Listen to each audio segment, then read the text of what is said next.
Time on the track.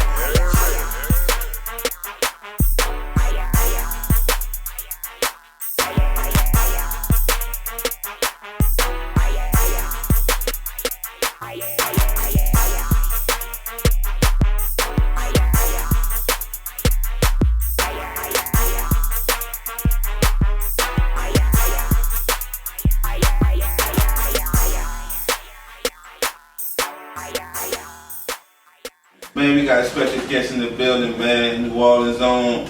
We got Fiend in this bitch, man. International Jones. Hey, International. Hey, Hey, man, my first time on No Rap Podcast. Happy to be here in this bitch. You know what I'm saying? If you don't know no better about the dope state of Louisiana, we outside. That's what it is, bro. Sincerely, big brother. Appreciate you putting up Hey, on us. thank y'all for having me, man. Thank you for having patience, man. You kept changing the times up. I really, really appreciate y'all. Y'all gonna be like, look, my nigga.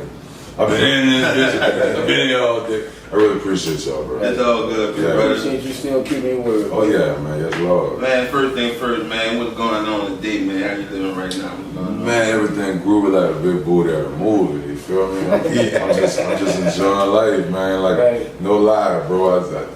The littlest things make me happy. You feel me? Especially surviving all this time knowing where we're from. You know what I'm saying? They probably think a nigga too happy, right? Right. Like, I just be like, I live in New York for 4 years. I live in Atlanta like a year or two. Travel all over the world, man. I just be happy to see my driveway, bro. Yeah. Some people don't even know that, bro. I like that's some new news to me. I never knew that you lived in New York for no 4 years. 4 years, man. I was trying to Rough Rider, and I quietly kind of moved out there. Me and my daddy, and the Moose was out there too. He commuted a little back and forth, and KL, little brother, Cooler. You heard me? Right. And yeah, man, I went to jail in New York, all kind of shit. You heard me? What? Yeah, man. Not no gun, I know. Definitely a gun. You feel me? Definitely. Great guess, sir. Right. Like, that's usually the thing that set us back. You know what I'm saying? A gun, you know? But you know what? What's so crazy? Man, nobody with the man was like, you know what? Let me see you right quick, little fool. You heard me? I ain't never let this thing off. You heard me? I ain't never let this thing off. No gunpowder burns. I have paperwork on my issue. You feel me? Yeah. That way I end up eventually getting probation. Shout out to Rough Rider. Rest in peace, my lawyer, Bob Kalina. He did, he got Ja Rule, Lil Kim, a gang of people, Busta Rhymes. You know, they worked until I ended up getting 3 years probation, which that wasn't easy, but. Yeah, that's unheard of. Yeah, like, they send you. In that market, They right? send you. You're For a tool, regardless of if it's in your name around, they send you, son. Like, listen. They were like, well, they're supposed to be in your glove compartment, in the case locked up. I said, you might as well just take me out. You heard me? Where I'm from, I got the law, damn mercy. I said, I gotta get to it, man. You heard me? Yeah. I got pulled over, that boy put his pistol in my face. He said, move, I'll kill you. I said, no doubt. No doubt. We're looking for crack and guns. I said, well, I ain't got no crack. I got a gun. Right. You gotta keep the toolie on you, bro. Yeah, I mean, you know. And it's how you move. We were just like it's something that's fresh off the market right now, bro. You know, P&B Rock. I don't know if you heard about it. I don't know if you know about it. But P&B Rock just got murdered at Broad Daylight. Yeah. That was Broad Daylight. I didn't know if it was Daylight. Broad Daylight. Yeah. Broad Daylight. You know, try to rob the man. You know what I'm saying? So it's understandable why you would keep the toolie on you. You know what I'm saying? The mix of being, you know, just like artists. You know what I'm saying? We target it. You know what I'm saying? People automatically look at us as an easy lick or whatever, or they're gonna try to try us. You know what I'm saying? Just because they feel like I want to see if he built like that. But besides that, I feel like he might have something I want, either jewels, money, something of that nature. And if I could just kill you just because there's a stripe under my belt, I'm the nigga that did that to such and such. You know what I'm saying? Because some people do it for stripe. They don't do it for no money. They don't do it for nothing. Right. They do it just for to say I was the one. And right. if in their neighborhood they could be known for the person that's actually the one who did that, that's some kind of, you know, reward or badge or, you know, badge of honor because they was the one that actually pull off that act. You know? It's crazy. I never gave merit. You know what I'm saying? Like, I never gave merit for senseless killing. Right. Ain't no merit. You heard me? Right. You know, the deal was drinking water. Right. You know, it's a 200 pound, there ain't a 1,200 pound buck. Right. You heard me? Like, I don't give merit for that. You heard me? I ain't in nobody's business, but I never gave merit for that. I don't see the logic. You know, if we talking money, I know conditions that'll motivate a person to do things. Like, you know what I'm saying? Right, real talk. But I don't see merit, like killing each other.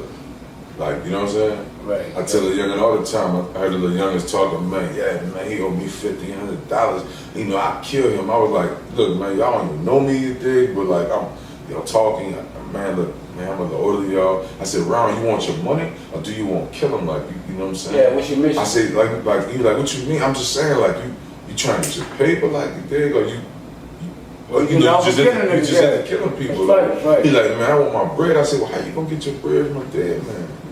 Big fact. So I be like, just trying to run into him, like, look, Ron, like, if you ain't gotta see this type of shit, you're asleep. Don't get me wrong. Either but some people ain't bother. Everybody walk different in their flesh. Like me personally, though, bro, if you ain't gotta go down a certain road, don't. Yeah, why? You just being tripped out your position. You heard me? Like, you don't know what it's like to gotta ask somebody to move you from cell to cell because you think your life threatened. You feel me? You not trying to go in PC. You feel me? Like, you don't know what it's like in the middle of the night with a big ass man walking, talking about push over. You know what I'm saying? Like, you know, push over. Yeah, you heard me? Then you get in the bed with defend yourself. You feel me, fool? So I try to tell cats, man, like, man, don't get tricked out your position. Right. You heard me? Fiend, you on a No Limit Reunion tour right now. How you describe that? How that shit feel? No Limit Reunion tour is pretty dope. You know, I think because it's been so long and it got a lot of components going with it, I think that just like anything, you're gonna be caught with some surprises, right? Right. But overall, man, to see how the people, the reception, oh my God, bro, like, man, y'all did me shit, bro. It's crazy, bro. I knew everybody was cool on the tank, but nigga always got that one person that I feel more close to, like brother. Who that person was and what them times was. Man, believe it or not, man, I am close to everyone, but me and Mac and C really ran, like we really ran, like yeah, like, and then on top of that was me and Mac. Me and Mac lived in a hotel for 6 months. You know what I'm saying? You know, I'm cooking tonight. You hear me? Right. You hear me? We're in the same spot. You hear me? I had a house, and I still was sleeping on Mac floor or couch just to stay close to the studio. Right, that's that kind of love, bro. Yeah, we just was sick with it. Like, we just was, everything was, that's what we had. We was new. We both signed same time type thing. We got our tanks at the same time. It was to me, we got initiated in something like this. It's deep, you know what I'm saying? Them, you know, this organization ran with brothers and how they move. So people wasn't really into a whole lot of outsiders. You know what I'm saying? Right. So it got deeper for us on brotherhood. You know what I'm saying? So it was dope. The reunion is live, bro, because I feel like to be here still alive and to be able to have an impact on people off of your intellectual property after all these years is amazing. You think you still get that same love that you get today that you got back then? Even from New Orleans and other places?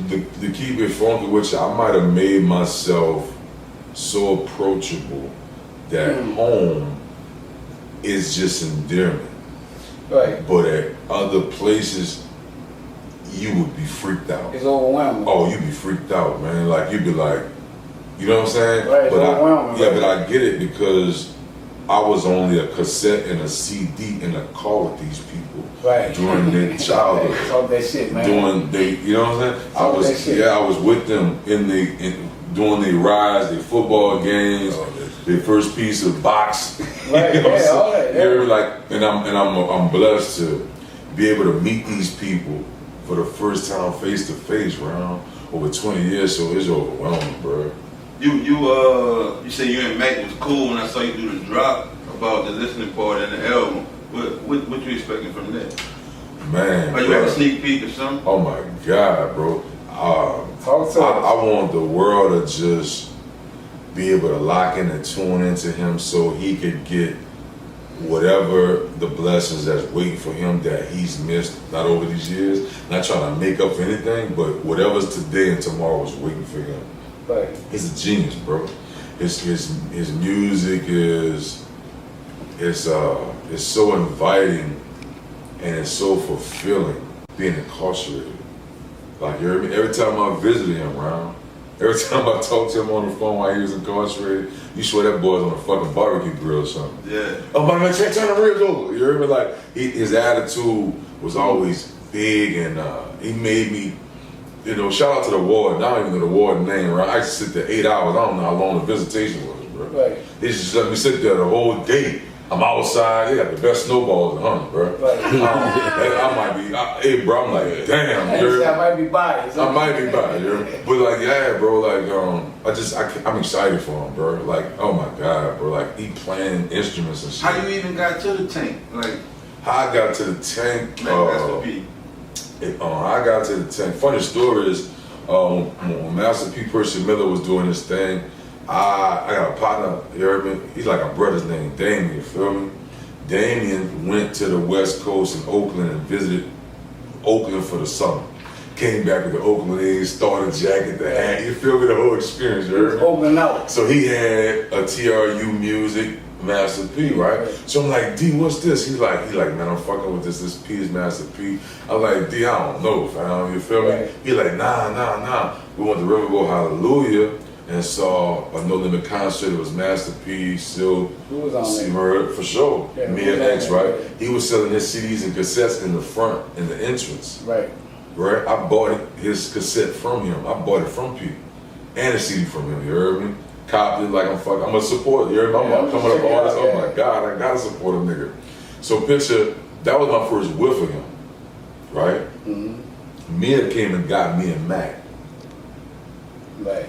Mia came and got me and Mac. They brought y'all to P? Round, listen to me. Mia had set up like a mob meeting. She got Corey Bush to come round. We went up there already first with Cannon Abel, and we did a song, and that was cool. Cannon Abel had signed to the joint venture with No Limit. Well, they did a joint venture. They did a joint venture. It's a third-party deal, yes, sir. I never knew that. I thought they were signed directly. Nah, they did a third-party deal. They were signed to some accountants out the East. You heard me? Off the East Coast? No, excuse me, out of New Orleans, East Over. Okay, East Coast, that's his dad. Yeah. No, they down here, you heard me? So I clicked with the twins. We was like this year too, you feel me? Yeah. So me and the twins, I'm running it, I go out there to do a feature with them, and that was that.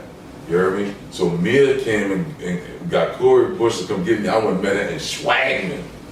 Right. You heard me? On Bullet? And no, uptown somewhere. Okay. Like, you heard me? 10 walk probably. Round. We walk, I think so. Yeah. I'm walking, she already in Swagman. With her basket. You heard me? Wow. Bush walked me up to her, she turned around, it was my first time meeting her face to face, you feel me? Introduced, you know what I'm saying, speaking, she was like, look, I want you and Mac to be on my album. But bigger than that, I think we could do something with y'all too. So me and Mac was cool. Remember me and Mac met up at McDonald's on Canal Street, you heard me? I was working at the Gap Warehouse on Canal. Oh, that shit, man. Yeah. So Mac was to me, Mac said when you get off, come to McDonald's and be on the second floor, you heard me? Right. We upstairs beating on the tables, running it. He like, Mia wants to get on a song. We went and did the song. It was called, I think, Five Hollow Points or something. We got on the song, that was that, you heard me? And Mia was like, I'm telling you, bro. I'm telling you it's gonna happen. I'm telling you, right? So KL brought me up out there one time. Him and Pete bumped heads because he ain't know me like that. Right. I'm in the studio with BK, I working on a beat. Pete come through there, you open the door. What's up? Say KL, man. Who that nigga is, man? What he doing in What here? are you doing there? That boy went to his office, the door ain't get a chance to do this. Man, who the hell you got? You know what I'm saying? So I was like, oh shit. You know what I'm like, damn. So they running it. They just talking. He let them know, like, man, I'm telling you, bro, we need him. KL came back in the room and said, nah, we straight. And I just was taking them trips. I was taking them trips, like, I was go to KL, man, getting that blue Suburban, go to Baton Rouge. And I ended up quitting my job at Times Picayune. You heard me? And that was that. Man, that's 1997. So let's go back a little bit. Yeah. We was on the same label, right? Big Boy, baby. Big Boy Records. And I remember when you first came in the building, it was like Fiend, you know, I kind of knew your brother, you know, I grew up with Kel. Right. And, you know, I know you had Lil Ricky. For sure. Lil Ricky at the time. Lil Ricky. You know what I'm saying? Still in the family, that's what they call Lil Ricky, you know what I'm saying? Yeah. So I was like, okay, Fiend, you know, like, what's your rap name? Oh, I'm Fiend. Right. Okay, oh, he, you know, Big Boy was big up on you. He was like, I like him. He spit that shit, you know what I'm saying? So when you got on the label, you know what I'm saying? You know, I never knew, and this new to me right now, like all these years, I never knew, like, what you discussed with Big Boy to actually make that work. I didn't know how that went. Oh, wow. Like how you got, you know, directed to Big Boy, none of that. Like, wow. You know, so let's talk about that. Let's like go into like how you got on Big Boy. That was the start. Like that was your first label at the time, right? It was, believe it or not, I was working with an independent label out of Hollygrove, Cat Booney, DJ Ed, you know, Jazz, which is Black Menace. Yeah, I remember Jazz. Producer and DJ. Right. And shout out to Tamla and the Woods family. And me and Moose was working on a project. Tamla Woods. You know Tamla. You've been down there with Moose. Yeah. Oh, man, we've been locked in the pot, man, since earlier. I mean, like, what had happened was, man, like, my brother had passed away, and he had asked Devious and I guess a few cats out of the neighborhood, and man, like, before he passed, he's like, my brother was in the studio, he's serious, he's coming from hustling. That boy give me $20 to bake some eggs and rice, you feel me, making a bowl of cereal, boy. I was like, I'm on this shit, right. But picture this up. I'm gonna make it for him, but at the same time, he gonna listen to these raps. So I pull out my notebook, bah, you heard me? Right. While he eating, I'm running the raps, he was like, say, bro, you really wanna do this shit, huh? I was like, yeah, bro, I was made for this shit. He was like, huh, bro? So when my brother passed away, I tell you no lie, bro, I gotta give all praises to the creator of the universe and our ancestors. I felt like my neighborhood individually pitched in and protected me and just kept me out of harm's way. On what level? Speak on that. On spiritually, on violently, on, like, you know what I'm saying? Like, oh, that's Kevin the brother, you remember? Like, yeah, that's how it was. That was the reputation of, like, that's Kevin the brother. Round, you know what I'm saying? He ain't into that shit. Round, you know, he cool dude, right? Tell you everything that. I love, when I catching chills just saying it, I really felt like that. So Hollygrove Records gave me the opportunity to run the verse. That was Riley Smith, Ethan, and Aaron. That's Hollygrove Records, you feel me? That's all my brothers. Yeah, you heard me? Like they gave me opportunity to run a rap about my brother as a feature on the album. These dudes let me run a verse. I ain't been rapping for motherfucking that long. Right. They let me run a verse, and like that was to when, you know, people heard me a little bit, but it put some fire into me to want to go. Right. Tam took me to Baton Rouge and got me out the hood. You hear my bad? Took me out the hood and brought me on LSU campus. Okay.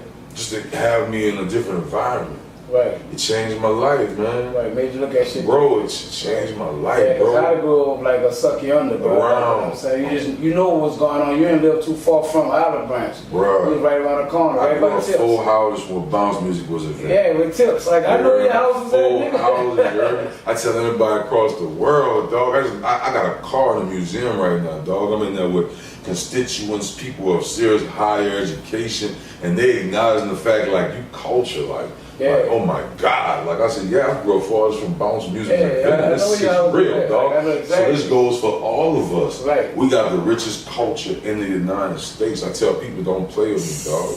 Talk that shit. So how you feel, since you going way back to then when you first started, how you feel about hip hop now, far as you feel like it's a young man's game, or it's easier or harder from the time you're talking about right now? I feel like hip hop, like anything, is going to evolve into something.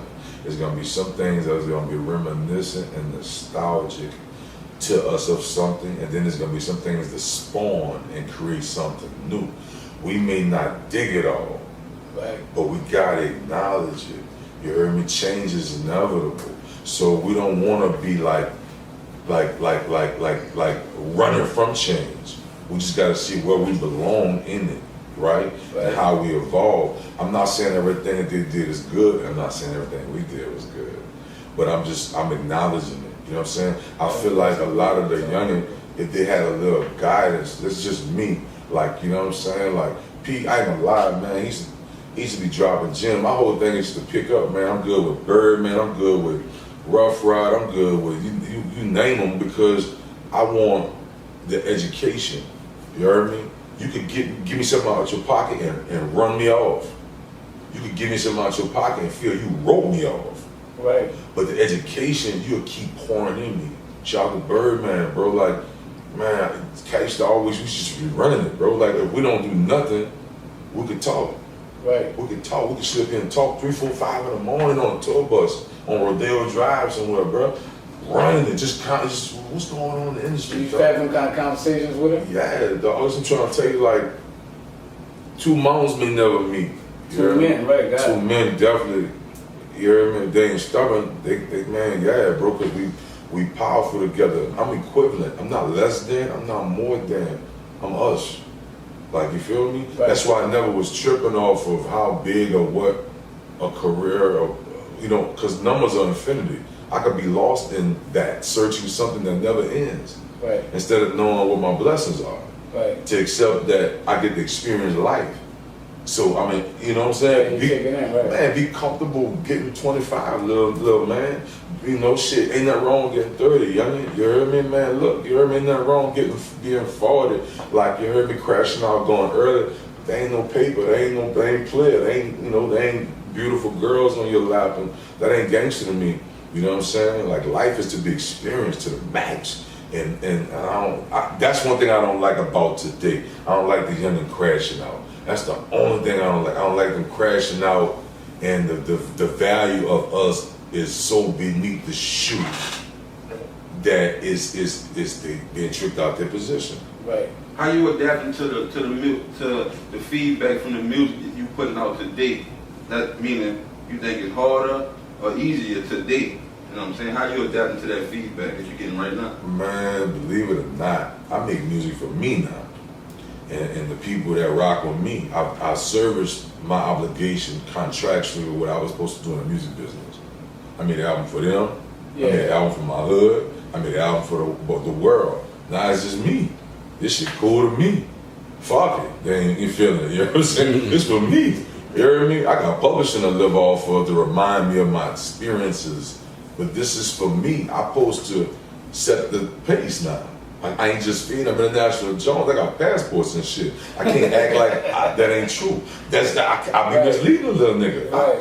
I'm lame to mislead you, to tell you that, yeah, I'm that ain't cool. I be lame as fuck trying to get you to do some shit I know I ain't fucking on. Right. So look, because some people don't know this. Mm-hmm. After you left Big Boy Records, right? Mm-hmm. Before it got to No Limit, Mm-hmm. you was fucking with Richard Pena. And you did Sheshka Records, right? Something like It was Sheshka. Sheshka. And there was another project, a label he had called Worth the Wait. Right. He was, believe it or not, he was really a big homie and a friend that he fucked with me. You know what I'm saying? Yeah. He fucked with me because I didn't entertain the things that most grown men was entertaining. Right. And that was our mutual friendship to this day. Right. Well, what was the level, what was the reason for you leaving Big Boy Records at the time? Because at the time, Big Boy Records was kind of coming at their heights. It just got G Slim signed to Relativity. Right. Miss Square just signed a Jive. Right. You was like kind of like you was the next, and you just left in the mix of that. Like, I was confused on that, even with me being on the label. I was like, damn, why Fiend left when he one of them niggas? He just dropped a great project. The reason I love Big Boy is I felt like I just couldn't get on one page. And with Chuck, God bless Charles Temple, man. Yeah. And I really appreciate him and his family for giving me an opportunity. I just think that we wasn't on the same page, and the stuff that was coming up by not being on the same page, it looked tainted, you know. As a little dude, maybe my brother just had me just seeing a lot of shit, and I just had to be realistic with myself. Right. I can't have my emotions in decision making, and some of the things I was doing was emotionally driven, and the times I wanted to communicate with him, you know, he had felt, evidently he felt some kind of way too, you know, about my choice of feeling like I wanted like this. Right. And he knew I felt I was right. Right. But for as he felt, he wanted to stand Oh, up. you're not Chuck. You're not Chuck. He was stubborn. Chuck, He was stubborn. He had a vision for what he wanted. Yeah. And if he wasn't with the vision, then you know, like, hey, you know what I'm saying? Get with the program. I'm the bread. I'm the one putting the bread behind everything. Now, right? picture, I caught where he was coming from, but you know, I'm like, I ain't going around. Like, we're gonna talk one-on-one, and I'm gonna have to let you know, as a little dude, I see you. Yeah, because you was like one of the youngest ones. Like, listen, dog, you was a big supporter of what was going on. I love music. Parties and crime, do anything. You was pumping the party. I told Mia yesterday, Yeah, you pumped the party. I was on stage going hard, boy. Woo! I was pumping the party going hard. I was telling Mia this yesterday, yeah, you pumped the party harder so than we pumped. I love music. I love us, bro. I love us. The biggest misperception about myself. I love us, dog. Right. And that has, if I feel like my love is misperceived, I'll move around. Good. I don't want to ever be misperceived if it ain't what it is, because it feels crazy to me, around to know how I feel about somebody and they think the total opposite, even if it's bullshit. Right. I can't even be in the same environment. Did you struggle with the situation that went on that I heard with the record label where, you know, when Baby T, rest in peace, you know, he was the producer at the time, and like I heard from Doing It, which is Skip Brother, he was like, man, they came in that mud one day and was like, y'all need to make hits and putting people in the tub, you know, like, was you a part of that situation? Because that was like some gangster shit that I heard about that went on, and I was like, I wonder if Fiend in the mix of that, because I know around that time you was with the label at that time, but I don't know if you had it. I seen some shit. Right. I seen some shit. And I'm here today. Right, yeah. You came out of that one, bro. I just, man, nobody to go around. Like, Listen. you hear me? Made me sit and be still and pray, because you can't predict what men will do. You can't, right? Yeah. You can't predict what men will do, bro. But, like, somebody might see something different in you that only God was able to joystick. Yeah, I understand that. I understand that totally. Yeah. Like, I heard that people was handcuffed, dipped in water. Like, it was like, the stories that I heard was sounding like, damn, dog, like, you know what I'm saying? And me and you had never talked. Yeah, it's fresh off prior to, like, you leaving it. I was like, damn, like, you know, like, he was telling me all the shit that happened. Yeah. It was like, man, he was putting guns to niggas' head and, like, To make a hit? Hey. to make us, he said we need to make a beat. He wanted the record label. Nah. Y'all gotta work. Nah. Like, that's how it came to me. But it came to me like, y'all gotta make some fucking records, bro. Nah. What it was,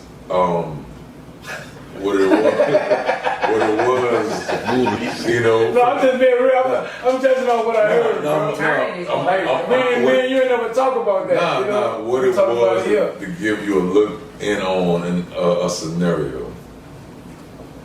Men were bickering and about amongst the group, amongst the audience, just bickering, and wasn't being productive with another person's money. Yeah, right. Because he was spending some cash, Right.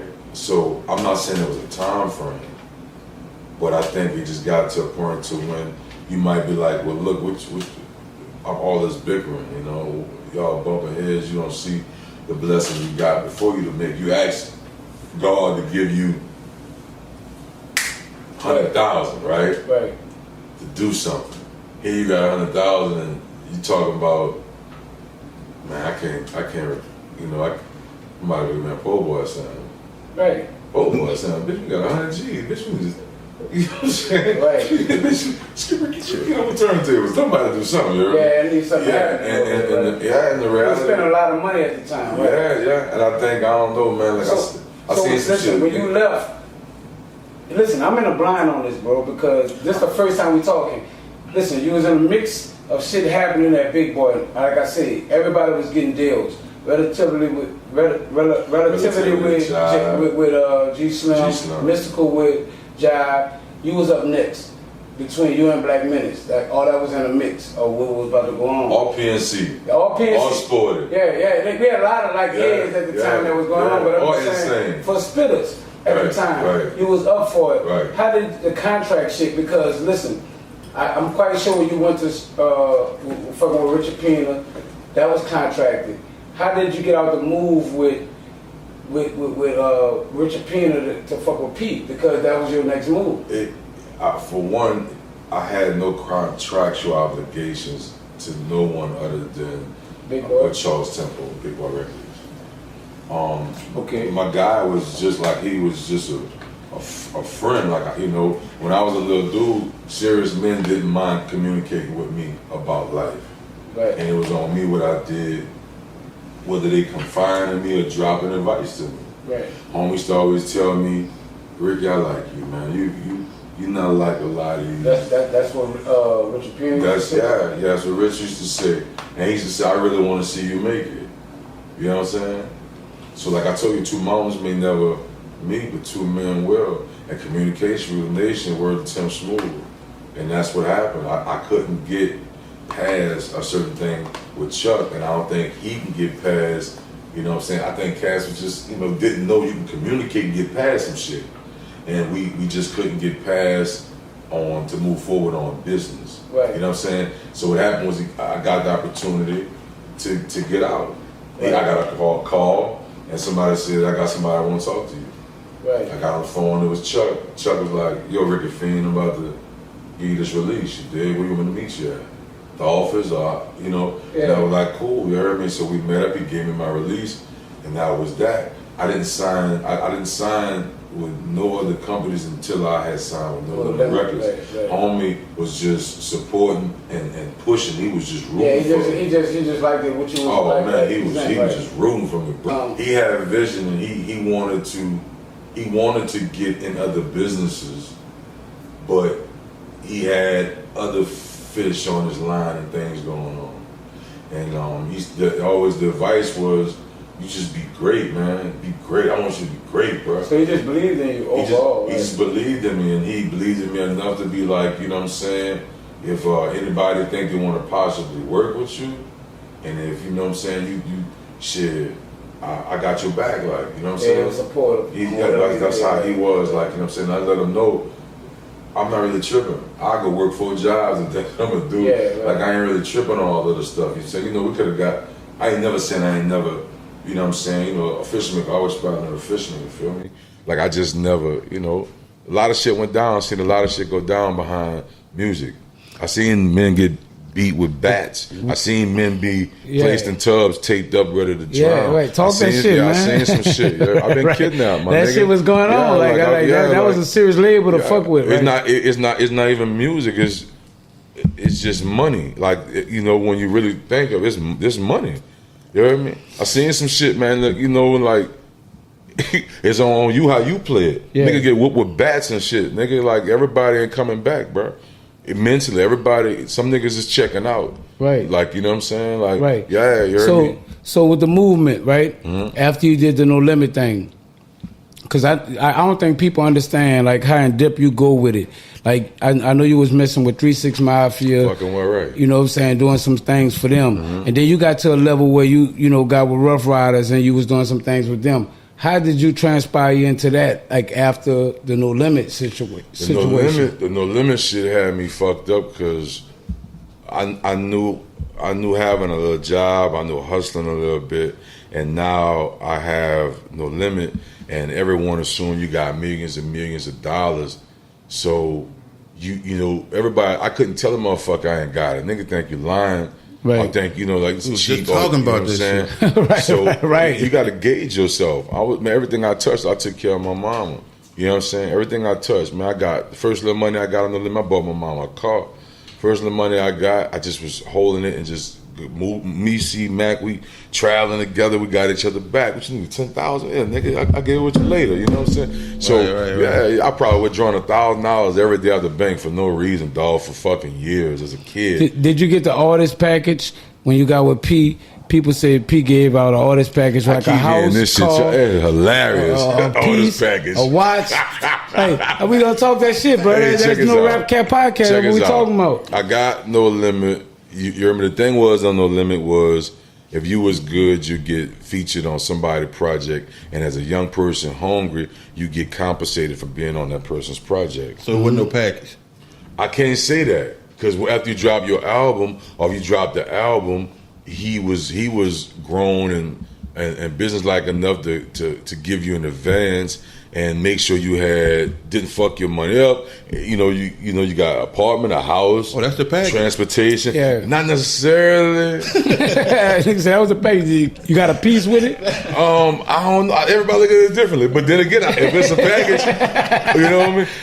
Because I work for it. If I work for it, ain't nobody. You earned it. Yeah, See, yeah. Listen, So I'm gonna you was an elite artist. I'ma keep You it wasn't just funky. an artist. You was an elite artist at No Limit. I appreciate you. I appreciate. Listen, man, the house I was in, P came with me, and I bought the house.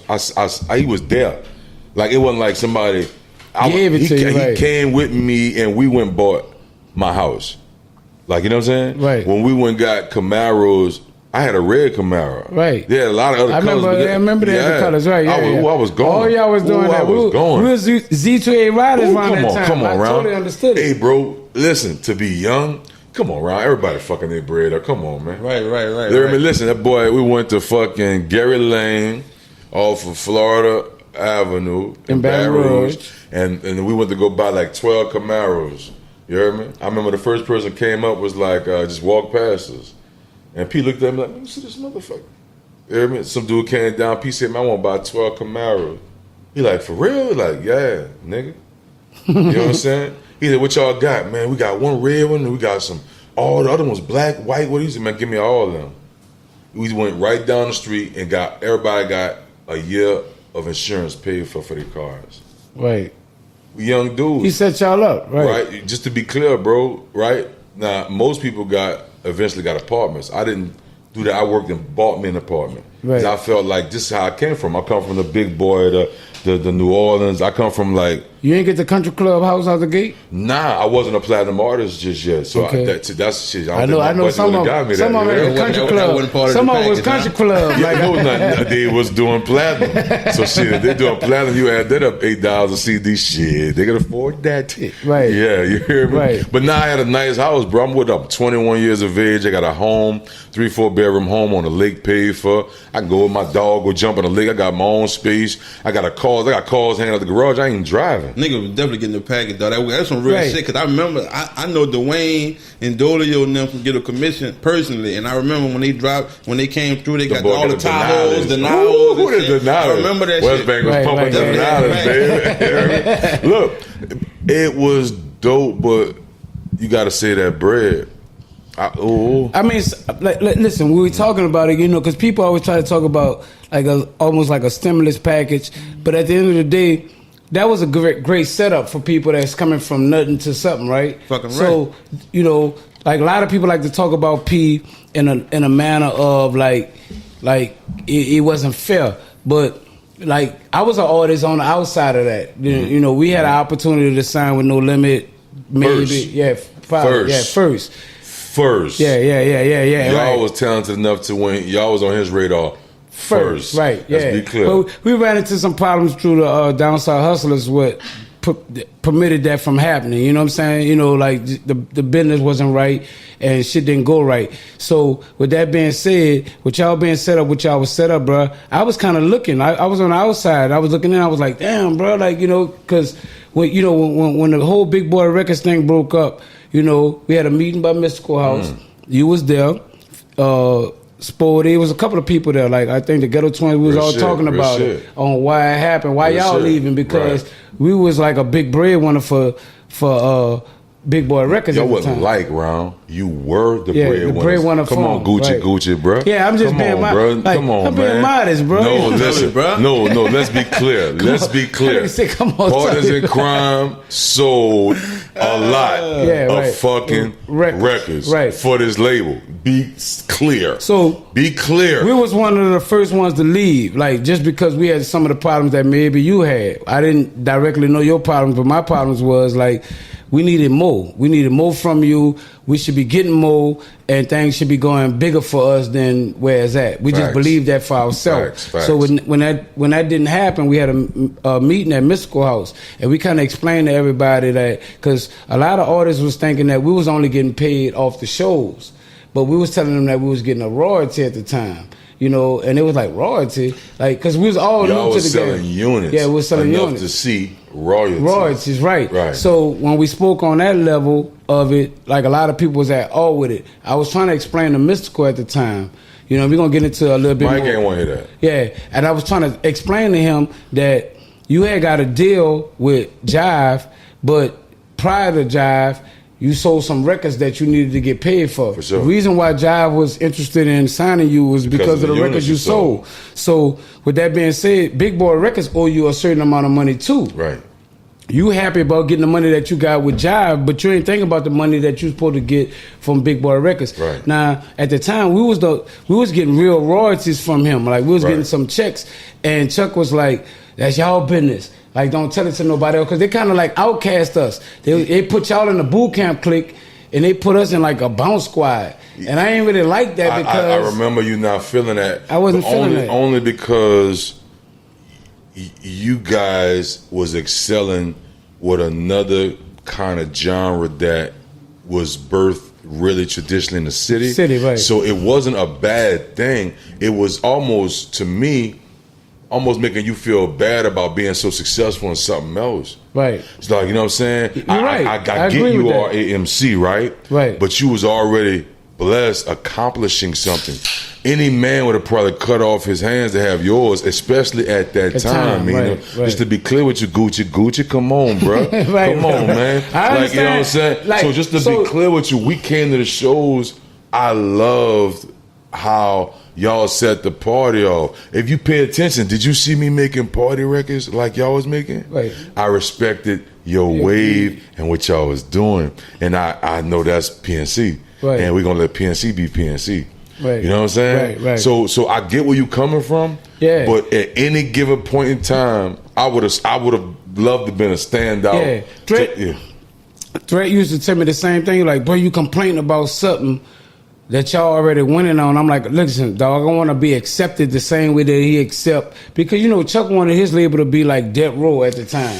Like, he was kind of like, I feel that. Like, Bounce was like making money for him, but that's not what he wanted his label to be known for. And I'm like, dude, like, if we the breadwinners for the label, and a lot of people didn't understand that, we put out the most albums on Big Boy Records than any artist that was on Big Boy Records. So I was like, at the end of the day, dude, I need to be compensated off of the work. I know the value. Like, I had understood the value at the time of what we was doing. So I was like, listen, I want $1 million.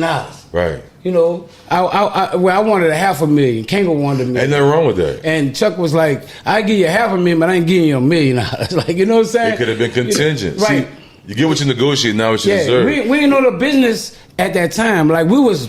Like, listen, that's why I tell people that they got to give respect to the people that came before, because we made the way for people to understand the business to a level of understanding what you deserve.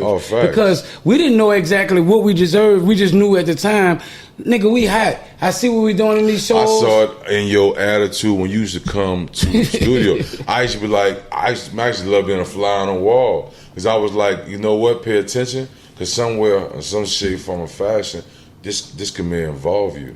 Right. You heard me? So I used to be in the studio all the time. Yeah, I know how you used to suck it up. Fiend. Like, you used to take all that shit in, right? You saw the arguments. Emotional nigga. I cry, nigga. Yeah. Man, I was like, you was like that, right? It saved me. Right. You was like that. It used to save me. Hey, you know what I'm saying? Say you probably don't remember this. You probably do. I'm from Harvard, right? And at this time, niggas knew you was Fiend, but it was that warm signature. If you didn't know it was Fiend, when you hit it, like if the nigga seen you somewhere, you didn't really know that was Fiend, and the nigga hit that that's Fiend. Right. You know what I'm saying? His signature, right. So how that shit came about, that Crazy. Bro, I was in the fucking booth, as always, No Limit, and I recorded a feature on Silk the Shocker's Soldier Song. They finally let me get on a Soldier song. Right, that was a signature for No Limit, right? Man, bro, I was so excited.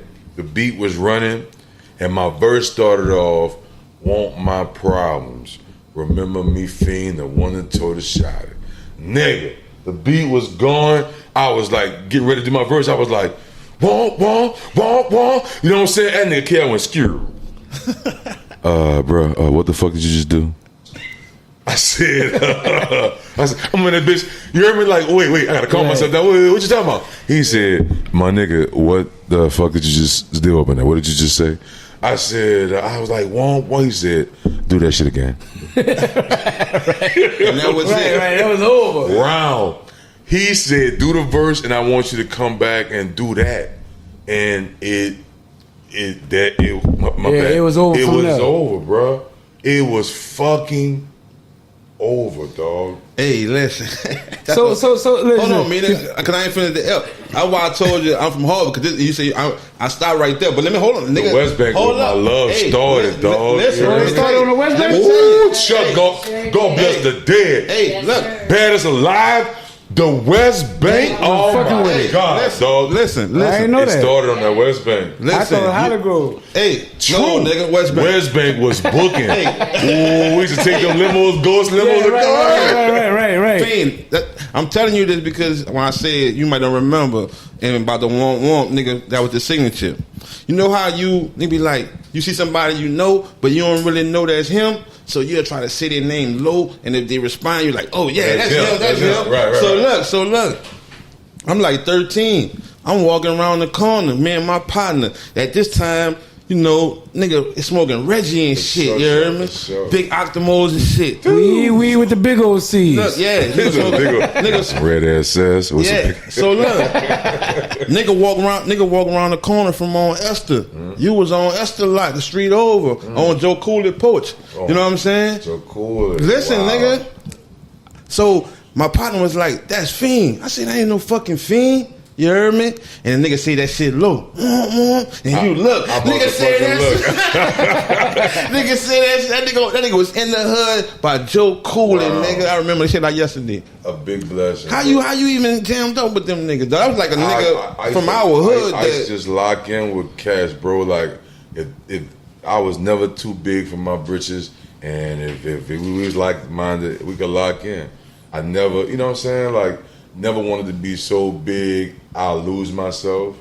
Don't lose yourself. And what if it's going tomorrow? Right. And now my motherfucking self so full of myself I can't even fucking live correctly in fucking society. I'm so full of myself, you know what I'm saying? Right. Like, so I used to just constantly just stay on myself. And plus, my mama been calling me Fiend since I was 14. I ain't know that. Yeah, she was the I first ain't even one. know how you created the name Fiend. The Fiend come from Rivers, from the Tin War. Legal Outlaws telling me my voice tone to be so young was like Rakim. Right. So he used to be like, "Yo, Rich, you need to be some kind of fiend, some type like microphone fiend. Rich, you need to be like some kind of fiend." So believe it or not, it was anti-fiend.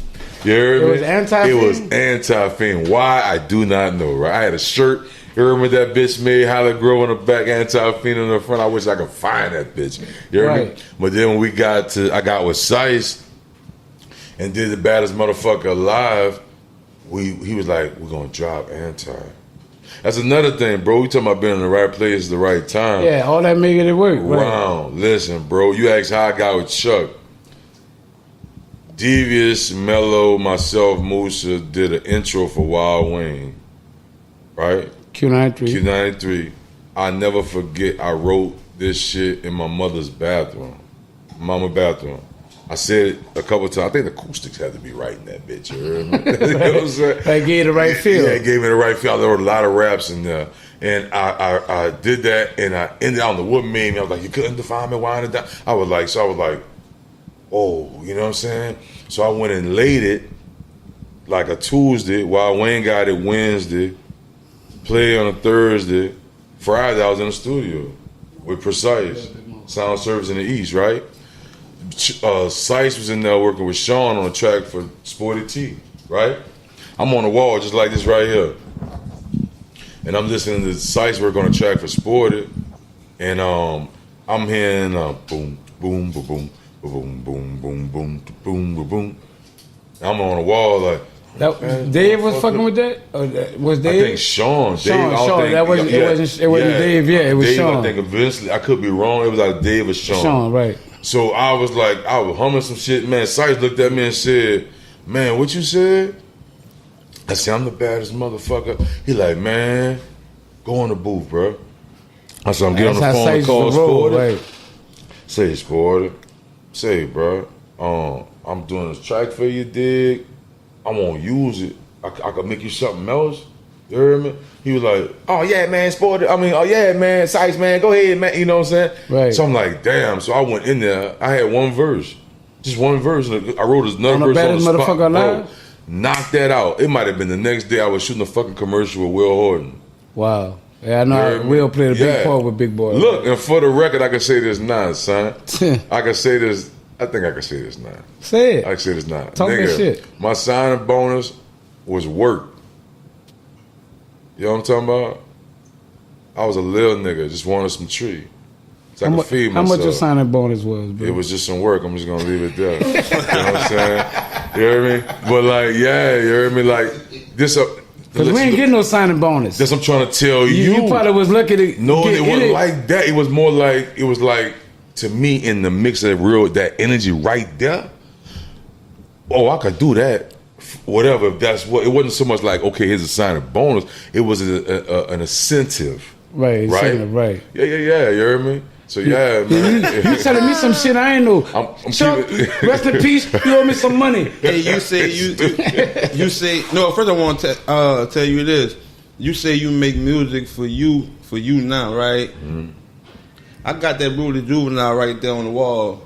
That CD, 3rd year anniversary right there. I got one right there. Right. Because I ain't gonna take it out the plastic. I know it's a classic, right? That was hard. That was hard when they came out. Run it. And you on there run that shit remix. You hear me?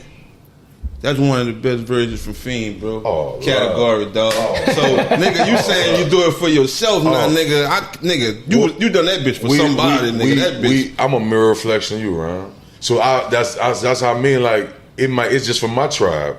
The rest of the world might don't get it. Oh, but we own what we own. And for them to ask me to be on it, I'm honored. I was like, I wrote 3 verses for that shit. I was about to send them 2 more verses. Right, so y'all could just pick my nigga. I'm over here. Yeah, it was hard. I was like, fuck. I just told them this shit for the video. Right. I said, nigga, y'all about to get 2 more verses because I just couldn't rest with not knowing if it was done right. Right. And yeah, man, like I'm grateful. Man, that's what's up, man. That's what's Shout up. out Mobile Camp, man. Yeah, that was hard. Shout out to the Mobile Camp, man. Damn, I forgot what I had a thought, but I forgot it. But go ahead, y'all keep running because it fucked me up. Love. And look how this shit worked. Coincidentally, or whatever they call that shit.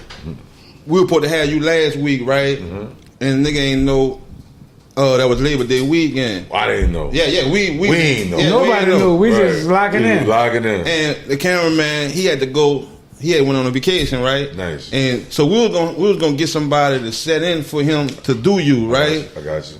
But we scheduled it, and it was perfect that he came. He came back. He back. But we were gonna do the business because that's our job. But it still was that special feeling that he wanted to be here. That's love. Because I wanted to say that because you wanted to read it. He started rapping. That's gangster.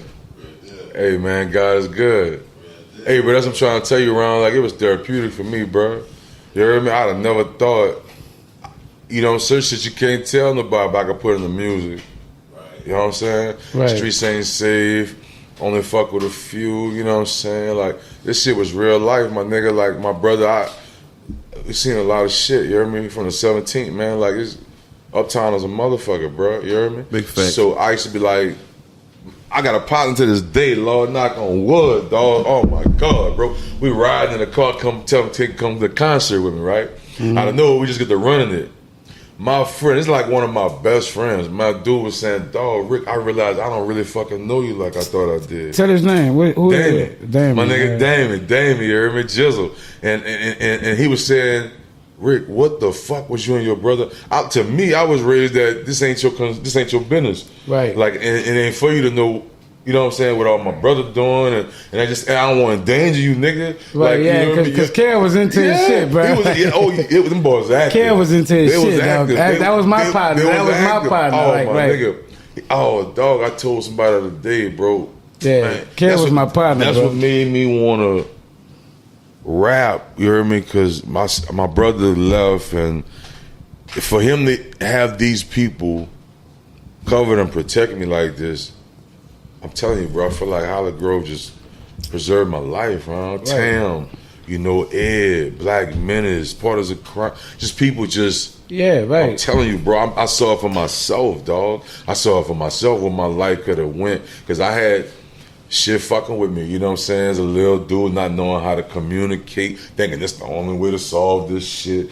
You know what I'm saying? Right. And many times I could have been, man, motherfucking, 1,000 years. You know what I'm saying? Motherfucking 30 funerals. You know what I'm saying? And I had to check myself. And I'm happy I did, because I was in a lot of situations that made me just when the fire was lit, like, yeah, you know put what it I'm out, right? Man, like, yeah, man, for every action is a reaction. I live in New York for 4 years, and like, yeah, bro, that ain't no easy place to be, and I wasn't having it. You heard me, like you heard me, like it's love, but like, man, it's reckless out there. Huh? You know what's on my mind right now, right? Before we get out of here.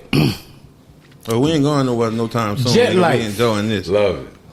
Jet life, bro. Currency, you know. I fuck with Currency. I knew Currency. Currency knew me. I ain't gonna say I knew Currency. And I found this out, Ashanti, that's his name. Young Tay. Yeah, right. He told me about some shit because he went to Sarah T. Reid. I didn't know that. Right, yeah. I gave some battle animals I had to a little dude because he played cymbals. Kwame, I gave him some battle animals. And then later down the line, he told me, he was like, bitch, you gave Kwame them motherfucking animals. I wanted them bitches. I know that's right. I'm like, I ain't know you around that time. I knew him because he was in the band, but I ain't really know you at the time, So me and Currency got real cool. We had locked in, you know what I'm saying? And, Currency had called me in a mix of him doing the thing with Young Money. I got you. And he was like, bro, I'm out here, Young Money. Like I had sponsored. I had hosted their first mixtape. Him and Mac Main. Nice. I was the guy that talked on their first thing. Something about being fly. Something I don't really remember the name. Okay. But I hosted it. I started off. I talked on. I was DJ drama for them at the time, right? For sure. So he called me after that. And he was like, "Big brother, like I just want to get some advice from you." He was like, "Man, like I'm rocking with Cash Money, but I don't really. I feel like I don't fit in with them." And he had just did this song with Remy Ma, the whole nine, like with Lil Wayne. And I was like, listen, if you're going to leave, this the best time to leave. Leave at the top. Don't leave when the shit die out. Leave when you're at the top so that whatever move you're going to bust, it's going to still work for you. Right. He did his little, and he wound up leaving. Right. He left.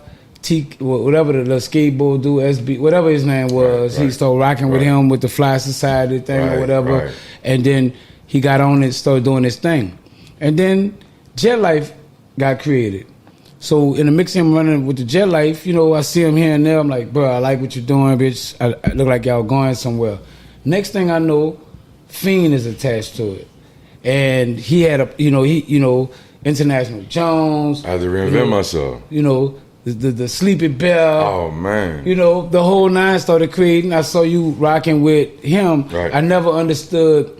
I didn't know the connection on where you and Spitter had got together and you started doing the Jet Life thing. So I want to elaborate on that. I want you to give me a little bit of understanding on how that happened. Real funny, right?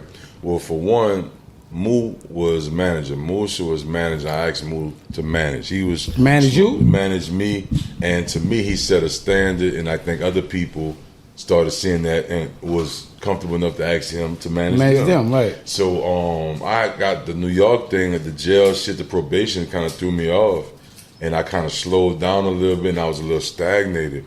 So he told me that Spitter was getting this thing going with Young Money, and that he was gonna be on tour with him. I was like, well, shit, do that, and I'm gonna be home. You heard me? Just yell at me. So he'd be calling me from different cities and shit. We over here doing this, doing that. You heard me? So I remember a couple of times I went to Jonathan Bender's studio.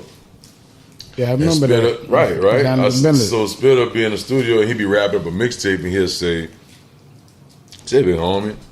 This was after the Young Money thing. Yeah, right? He was kind of doing his own thing. He like, man, get on a verse for me. I'm gonna wrap my project up.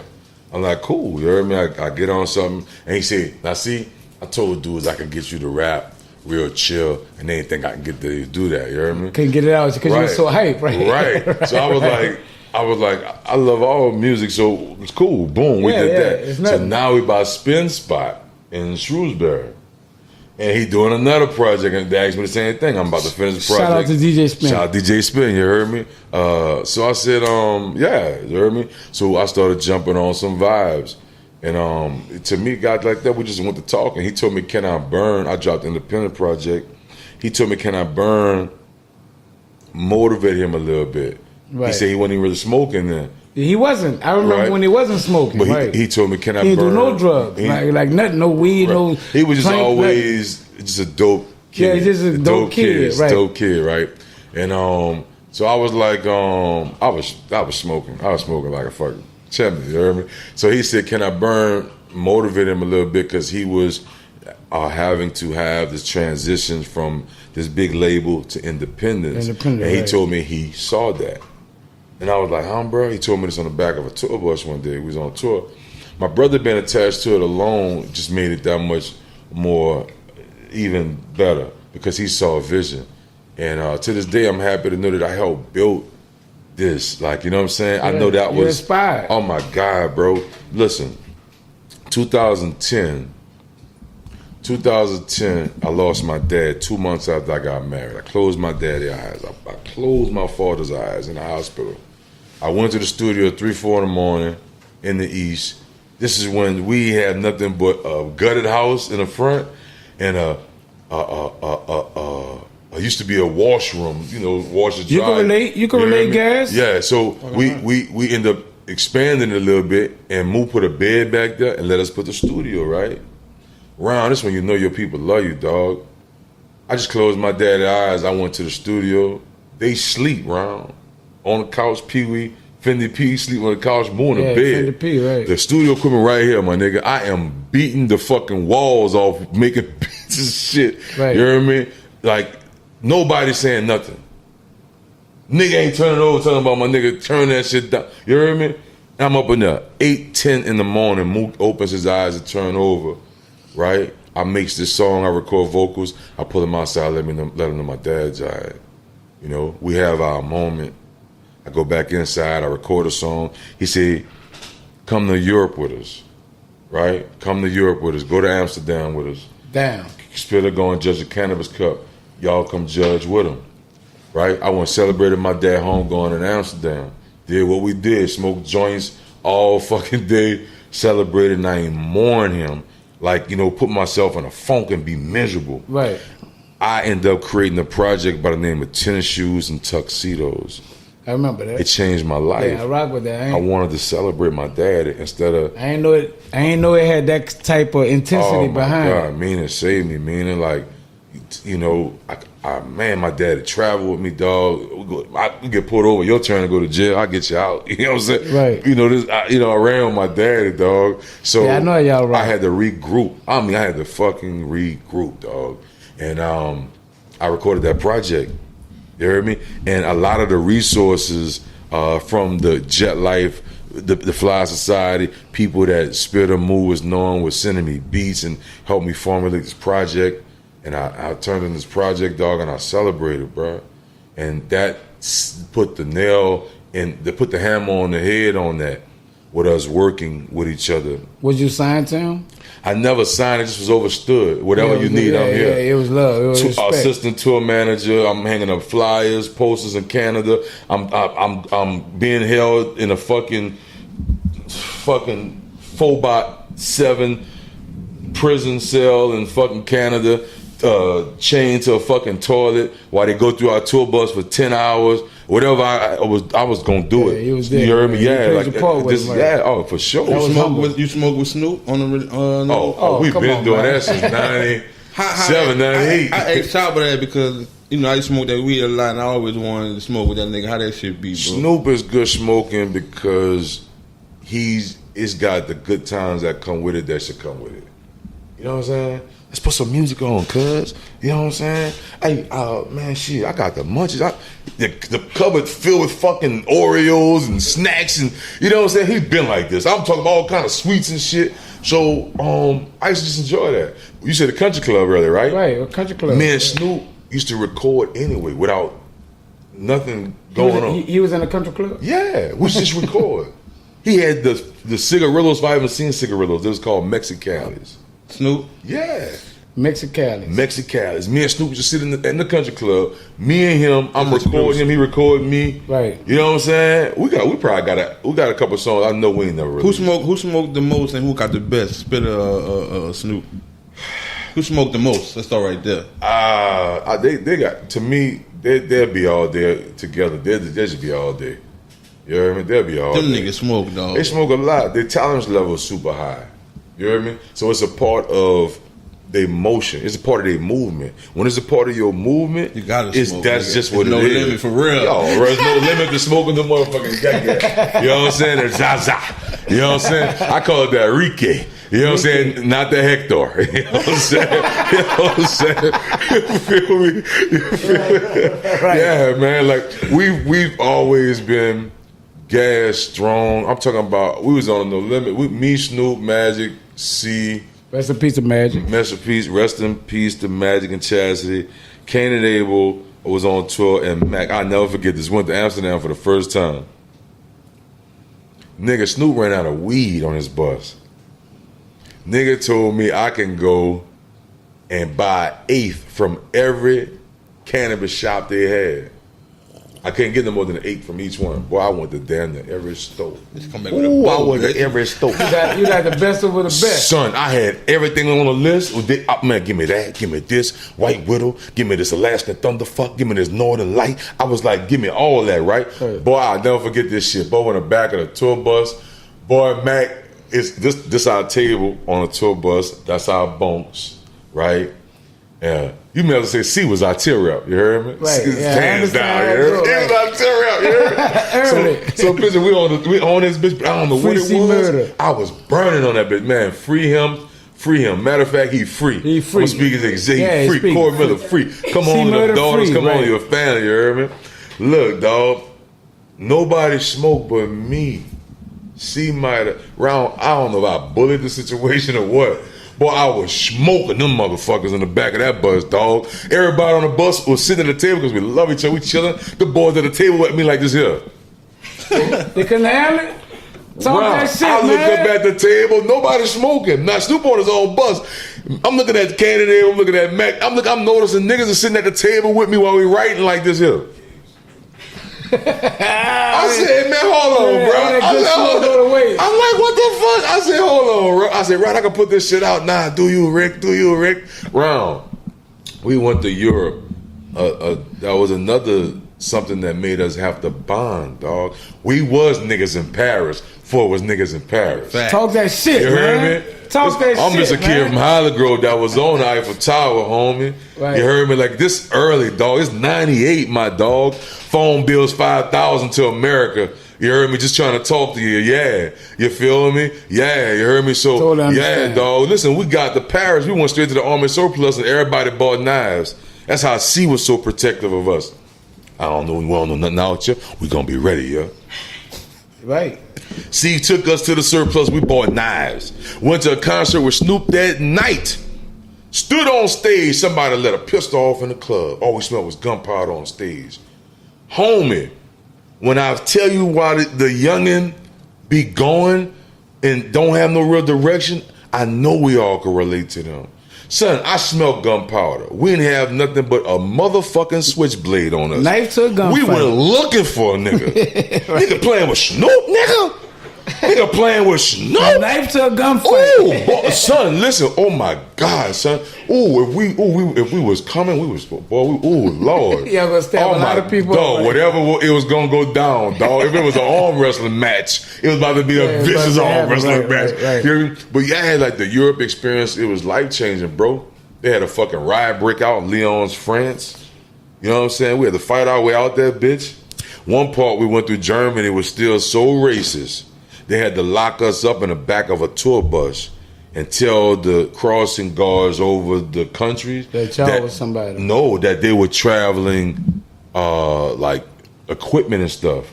Right. There was no human beings back then in the bus. It's just equipment. We had to be quiet. Nigga told us, don't say nothing. Turn the lights on, everything. Y'all was back there. Go across the border to Germany. Yeah, bro. I didn't know it was that bad. It was that bad, dog. It was that bad. What was your most exciting moment? Like what's something that happened when you was with No Limit that was just so amazing that nobody know, but you got to talk about it. Give us exclusive. Exclusive. No rap podcast, baby. What happened that we don't know? Hey, one time, me, Slim, Soldier Slim, Magnolia Slim, Mike Tyson we got lower. We blew a couple of joints.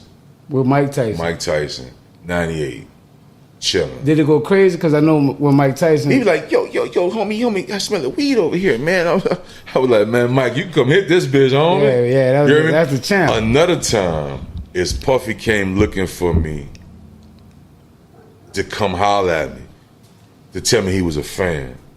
Okay. When we dropped Talking Like I Bring It on Street Life. That fucked me up. Womp. We all together, right? All us together, Womp. and Puffy walking through saying, yo, where Fiend at?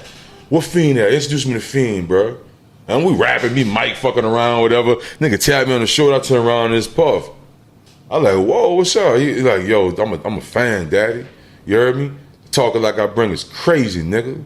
I was like, man, he like, womp, womp. Like, what the fuck? You heard me? He was on that shit. I said, what? We left, we walking out, right? That nigga said, man, take my number, nigga. He said, take my number. Take my number, you heard me? I used to be talking, I'm in Crack Alley in Baton Rouge at the studio. Right. Everybody leave the studio. I call Puff. What's up, Puff? Oh, man, I'm playing football right now, daddy. What you doing, baby? You know what I'm saying? He the one told me to know when it's time to reinvent myself. That's why there is International Jones. He told me, you got to know when it's time to reinvent yourself. Life is about errors.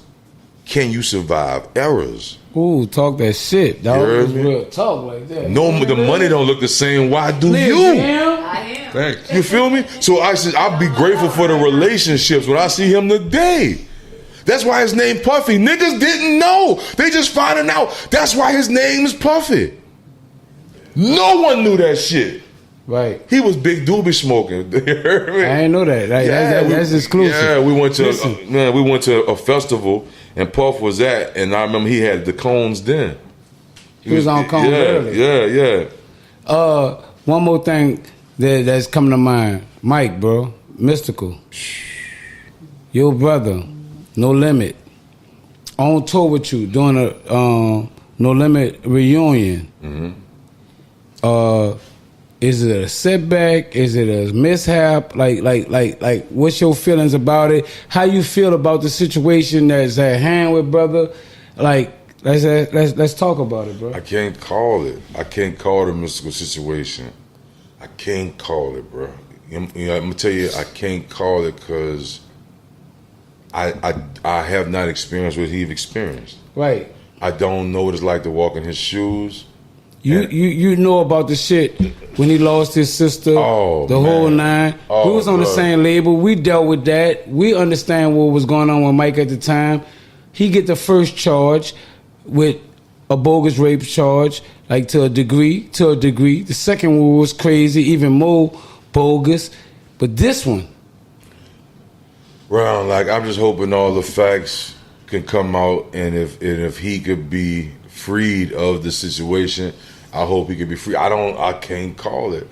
You know what I'm saying? Rule of thumb, we all could be like, you know, like looking at it like this. You heard me? right? Because it happened numerous of times, right? It's his jacket. That's how it looked to the public. It's his jacket. But as a personally, superstar, yeah. a pop star, he's a pop star. He's a pop star. And to me, there is also, on one hand, not discrediting or being distasteful to any women that have been battered, bruised, had sexual offenses against them, have been raped, not belittling no women who have been through and endured some type of bullshit, bogus shit like that in their life. But I will say there is more than one side of a story where a person, man or woman, could be looked upon as prey. to be sought after behind the type acquisitions that's on him right now. Right. So I'm on the middle of knowing how I care. We care about him. Also, at the same time, I wasn't there. I don't know. Right. And I feel for women that have went through that. I don't know if it's true or not. You know what I'm Right. saying? Like, honestly, What's your views on Mike as a person that you know? I stated mine because I rock with dude, but at the end of the day, what's your relationship with him? You've been around him like longer because y'all was on Big Boy, Right, y'all went to right. No Limit together. Right. What was your relationship with Mystical? Like how you view him as a person? I think as a person, Mike is a good person. He's a loving person. You know what I'm saying? He's a comedic person. Right. He's a happy person. But I do know outside of what he is going through right now, I do know that there is something that he's battling that only a pop star could relate to right. being in a world where it's just you. Like, you know what I'm saying? Right. And I don't know what type of trauma he been dealing with ever since he lost his sister. Right. How he lost his sister. Right, that go way back. You know what I'm He saying? witnessed it. He walked in. Not only he witnessed it, he witnessed people letting him know to his face there's nothing we can do about it. Right, real talk. That's a whole totally nother understand that, right. something. Right. Like, you know what I'm saying? So I totally understand. that's a whole nother story Right. of something. You know what I'm saying? Yeah, like that he's dealing with, right. Oh, you heard me? So I can't call it, fam. Like, That's what I was trying to explain to my man Gas. I was telling him, like, I wasn't trying to sound biased, but with knowing the person and knowing what he's dealing with outside of what the public may know, I'm like, dude been dealing with some trauma prior For a to long y'all time, even bro. knowing him as the artist that y'all love. For a long He time. been dealing with it. But I say that Mike is a good dude. People have told me, came to me and was like, Mike dealing with some other shit. It's some drug shit going on right now. Like, I don't know if it's painkillers, whatever. But at the end of the day, it was like Mike on some other shit because of what he been going through. I understand that. But at the end of the day, I know that you and Mike you was around Mike way more mystical. Like, because people like Mike now understand what I'm talking about. So I'm talking about mystical. Right, mystical With Mike. mystical Mike, mystical, you dealt with him a little differently than I dealt with him. We was on the level. I went on the road with him. I toured with him the whole nine. It was all love. Dude was a superb dude. He was a good dude. I know his heart. But at the end of the day, with some of the traumas that he was dealing with, you know what I'm saying? I people quick to throw him under the bus about everything, and I'm just like, just because I know him a different way, I'm just like, bro, y'all just don't understand what dude been dealing with as a person, and I'm not trying to make it right for whatever went wrong. Like I said, my sympathy goes to a person, or my empathy goes to a person that went through something. I'm not trying to take nothing away from that, but I'm just trying to say I understand him as a person, and from the way I know him, I don't know him that way. Okay, so he is in the limelight to when things can go left quick. Real talk, especially with your jacket. Right, especially with your jacket. So, unfortunately, once having this type of jacket, somebody could sneeze the wrong way and something... Yeah, it just go left on you. Right. Automatically. Right. I saw that with the second case. Right. I've been through some situations to when, life happens. They say you want to make God laugh, you tell him your plans. Tell me your plans. Right.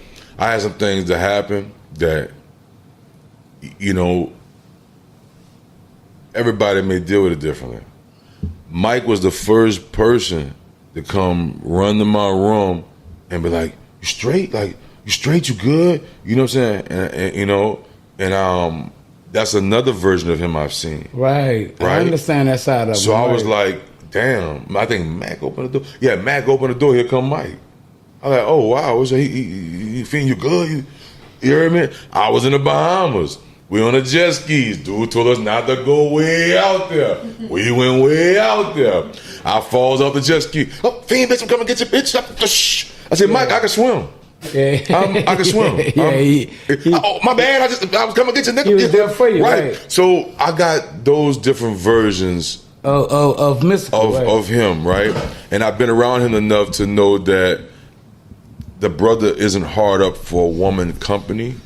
Yeah, I agree. You know, right? Listen, I've saw some stuff like Trina, like I'm walking down the hallway. Trina said, "You with Mystical?" I'm like, "Yeah." Tell him I'm in room such and such. Go back, tell Mike, boy, Trina trying to holler at you. Man, I ain't worrying about her. Yeah. Like he BRE. wasn't. Yeah, he just wasn't on that type of time. We had the opportunity to go to with the actor name Jamie Foxx. Yeah. You know how Jamie Foxx parties go down. Right. Jamie Foxx. We offered to go to Jamie Foxx house. He was like, "Man, I can't fuck with that. Like that's a bad look for me." He was cautious of some of those things when I was running with him. So that's why I'm like, I'm gonna tell you. And then I'm gonna tell you something because you already. I want y'all to keep the real in it too, because y'all talking 20 minutes for the type of person that y'all know who. Yeah, we just know. And I'm gonna say my standpoint from a person who don't know him. Right. I don't know Mystical, so what I'm saying is reality also. Y'all know him, so y'all speaking from that point of view. That's cool, but I respect it more if y'all say all that, and then at the end of all that, what y'all said, because I don't know him. So I'm speaking from both sides. Don't know. You speaking for them. So I respect it more if y'all say all that about him and then put at the end. But Mike, Mystical Mike, if you did do that, you got to be held accountable. Oh yeah, that's I respect it more what y'all saying if you put that on the end of it. Right, that's on the end. We didn't get to the end. Yeah, that's on the end. Yeah, he's a type of person, bro. He's that person. He's gonna be accountable if he's wrong. That's who he is.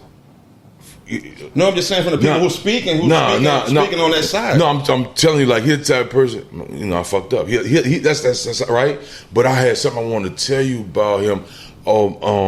Is that I do not believe he is the same person he was before he went to jail. Talk that shit, bro. Jail totally transformed him. We had to get to it. You heard me? I saw him. I recorded with him before he turned himself in.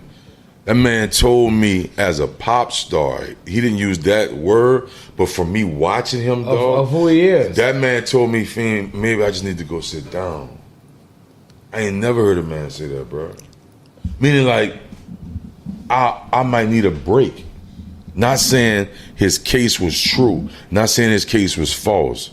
I'm telling you, he said, maybe I just need a break. He needed a break. He was going through shit. He was dealing with shit. As I always say, we speaking on the. I'm saying too. If that was your little sister, you still to say the good sides about him, but you still to put at the end, man. Right. You're not gonna be saying that if that was your little sister, bro. I can't negate the fact that rape is wrong. I can't negate the fact that I know that man got what he got wrapped on his license. Yeah, and I know the other men would, that have that wrapped around their license. I'm trying to tell you is, in this particular situation, I hate to speak too early. That's really why I stand with that. Talk that shit. I love him.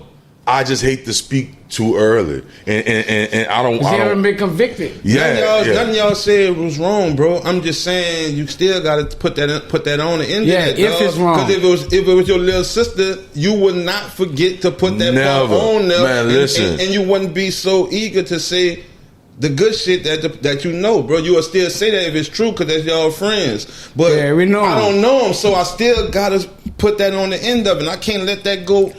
Hey, you can say 1,000 that shit, Mystical, that's good. I still gotta put that on there. Anybody forcing themselves on a woman is wrong. Is wrong. That ain't the move. That ain't the wave. No mean fucking no. You heard me? Like, I already know better, but I'm ape shit, AWOL, hero, and a monster behind little black girls. Period. Right. You heard me? I'm just saying that we too close to have an opinion. Yeah, for sure. Off of something I just don't know the facts. What if just for the record? What if the accusations are wrong? Right. In this particular case, what if the accusations are wrong? Right. Right. And we spoke too soon. to bash a man that has already been beaten up once, not only once but twice, right? Right. Because I'm aware of the first time. Yeah, you understand. And I know from start to finish. Right, me too. And I feel like, fuck, damn, you know what I'm saying? Like that. Like, you know what I mean? Like, how that go that level, right? That's the way I understand the story. Right, and that still don't condone fucking rape. Right. I ain't condoning rape, bro. You heard me? It's like it's an unknown. Do I gotta tell you anybody? Do I have to tell anybody not to rape nobody? Like, you know what I'm saying? I'm just trying to tell you, a sports player, a popular entertainer, it could be a woman. Right. It could be a woman. It could be a woman. They got men out here been jumped on by women. Right. You know what I mean? I'm just trying to tell you, like, just to keep it funky with you, like, it's too close. I understand. Too close. I don't want to get that misconstrued. Like, my stance is not coming from a bashful place. It's coming from what it is. It's coming from a realistic place. Right. If it's true or not, that's something I could call if that bitch true or not. Right. A nigga gotta be held for accountable for to the action. If it's true or not, and I just want to put that out there also for the people. You know what I'm saying? And being an artist, real shit, pop star, real shit, you know real what I'm shit, saying? real shit. A nigga gotta take that in more consideration than a regular person to know that I'm gonna be held accountable for my actions, to move a certain way. Also, keep your hands off women. If you gotta beat up a chick, you gotta put your hands on. You gotta disrespect her. You gotta go over the mouth, belittling her, and all that shit. You don't need to be around her at all. You hear me? Women are meant to be experienced. We don't own them. Right, talk that shit, man. Yeah, you feel me? Like, that's where I'm at with it, because I not only me raising two little girls, that's just how I am. I'm married. You hear me? I'm on 12-year anniversary this week. Talk that shit. Me too. And that's where I'm at with it. You hear me? Wednesday. Like, that's why I was International Jones. I'm gonna show you with my actions. I'm gonna keep my record as clean as I could possibly keep it. You hear me? I'm gonna lead by example. I grew up in Hollywood Grove. Wayne told me he wrote rap lyrics down to talk it like I bring it, Mr. Womp. He wrote these lyrics down. He love you, bro. Right? So imagine if I'd have been a fuck nigga by somebody like him watching me. You hear me? Rewind this shit. Imagine me being a fuck nigga, a piece of shit, bottom feeder, knowing somebody like Lil Wayne was watching me. Right. Real talk. Keep in mind, he's responsible. Drake, Nicki.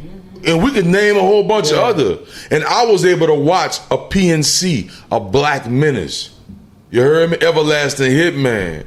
TT Tucker, DJ Earl. Talk that shit, man. Come on, bro. Talk that shit. You know what I'm saying? I was able, this is how I knew I was made to do music. I'm not going to get off what we talking about with Mike. No, you're good. I'm just saying, like, man, like, certain shit, bro, we can't have life on autopilot, my nigga.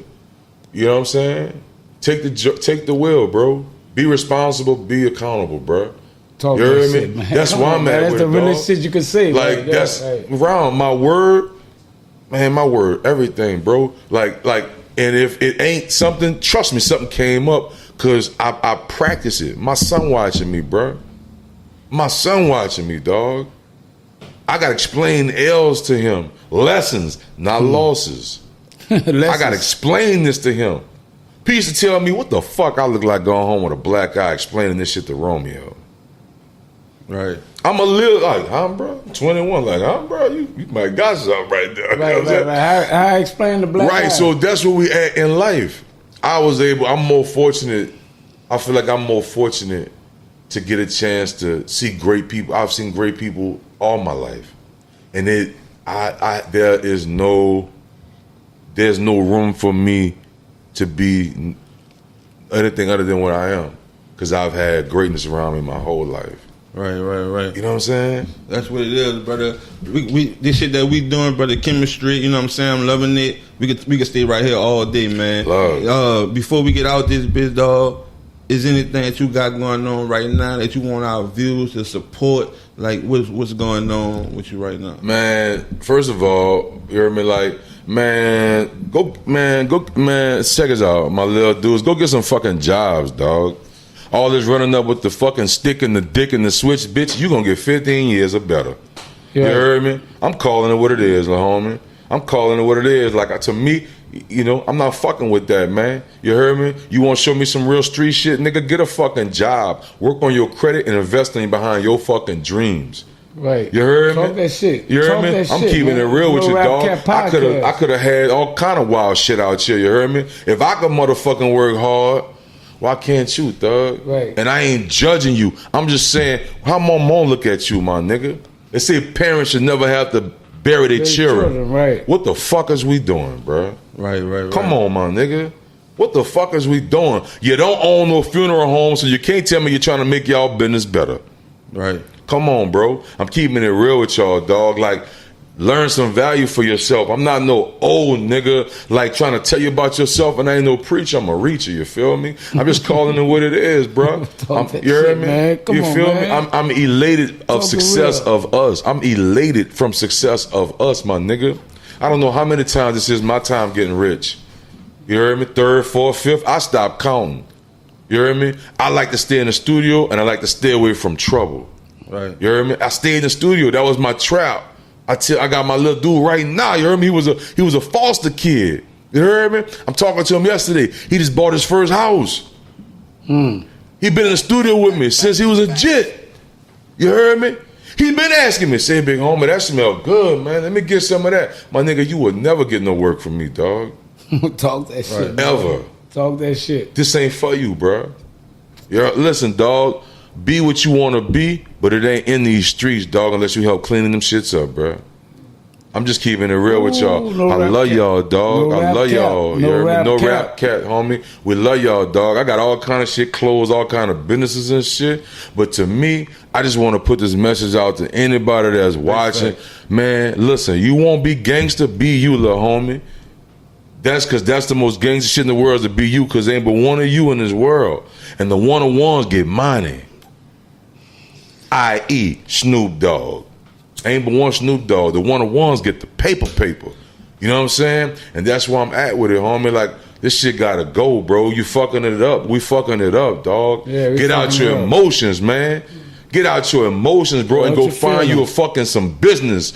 You heard me? Go find you something good, man. Go get you a passport. Go fill that bitch up with some stamps. You heard me? Go make some girl mama mad you dating her child because she's, you know what I'm saying? She think you a little too fast.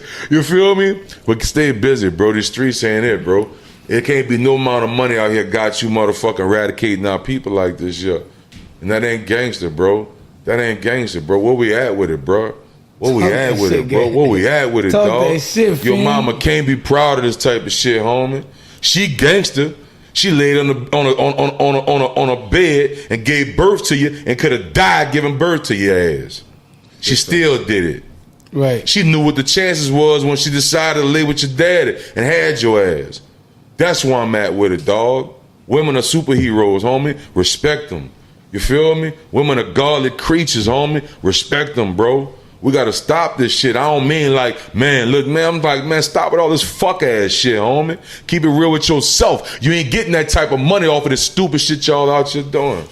Talk that shit. This ain't an area code thing. This a I look like you look like me type of thing. You feel me?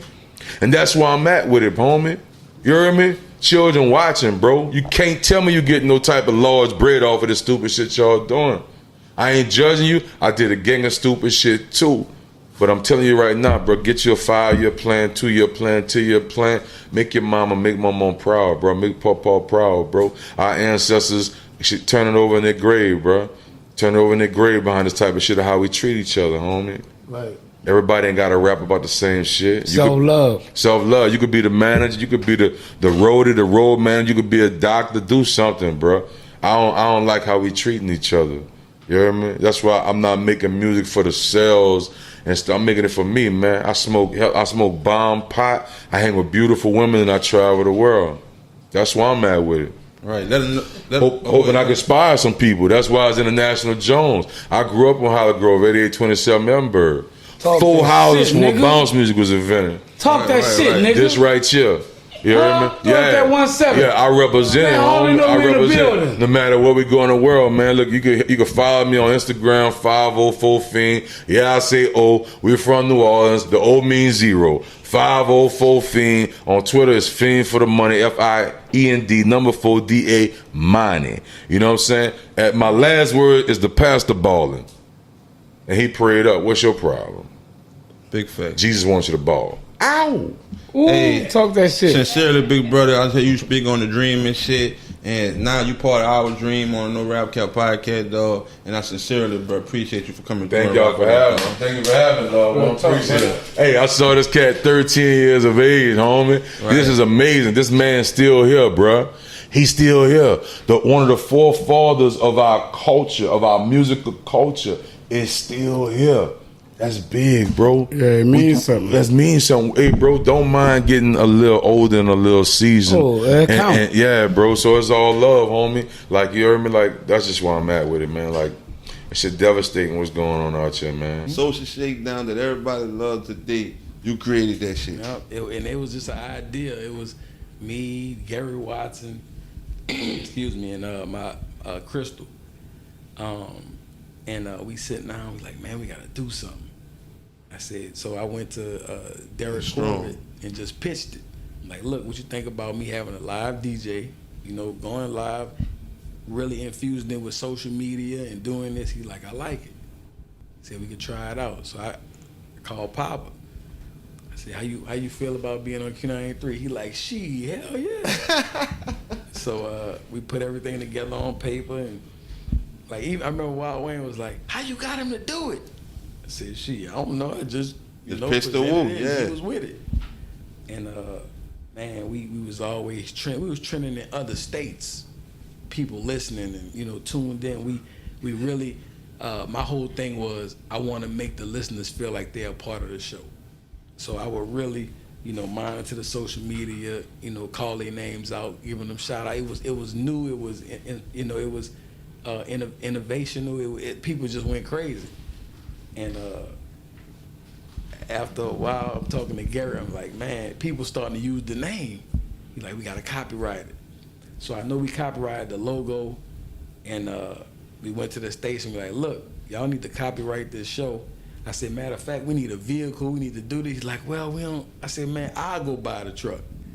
Well, you can't own the company. Right. Man, y'all need to do something. So they didn't do nothing, but Gary was like, we're going to give them another week. If they don't copyright it, we're going to go do it. And that week, she went copyrighted as a radio show, so we didn't do it. Damn. But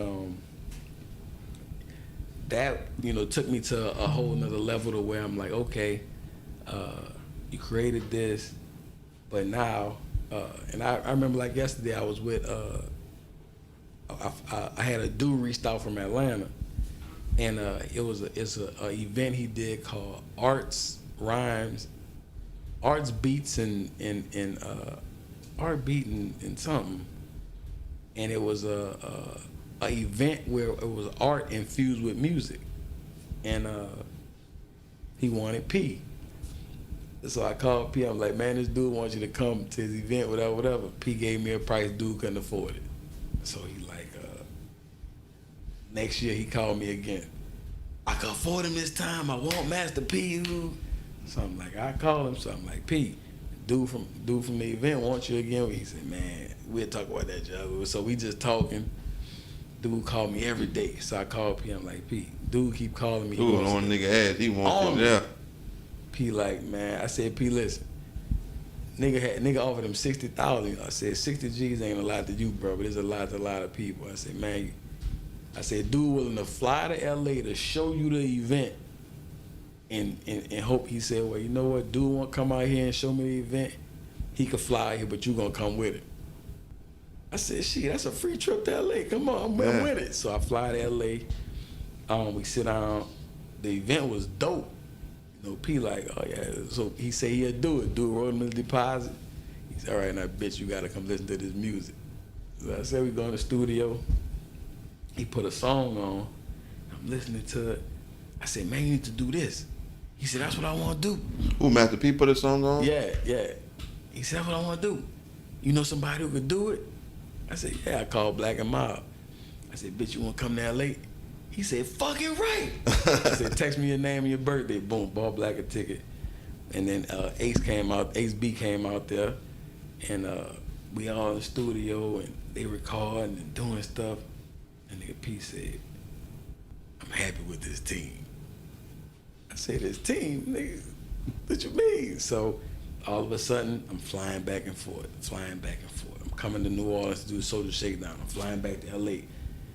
And in the midst of all that, I'm still cool with everybody. So I remember I was with Birdman, and he was like, man, little homie, I want you to be the face of Rich Gang in New Orleans. And I'm like, damn. Birdman say, Juggy, I want you to be the face of Rich Gang. Yeah. Facts. Yeah. He said, I want to sign some papers with you. I'm like, damn. So in the midst, you know, I'm still flying back and forth, going forward P.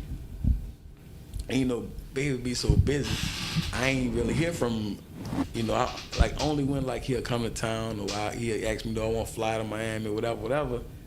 But I hadn't heard from him for a little while, and I'm still going back and forth with P, and I'm like, man, this really my life right now. So P said, what you doing? I said, shit, nigga, I'm the man. I'm like, shit, I got the #1 radio show. I'm doing this. Fucking with you. I'm coming out here fucking with you. Birdman talking about this here. And nigga said, yeah. I said, that's all you want? I said, fuck no, that ain't all I want.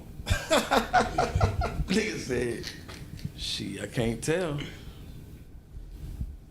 When I tell you, my mind was fucked up.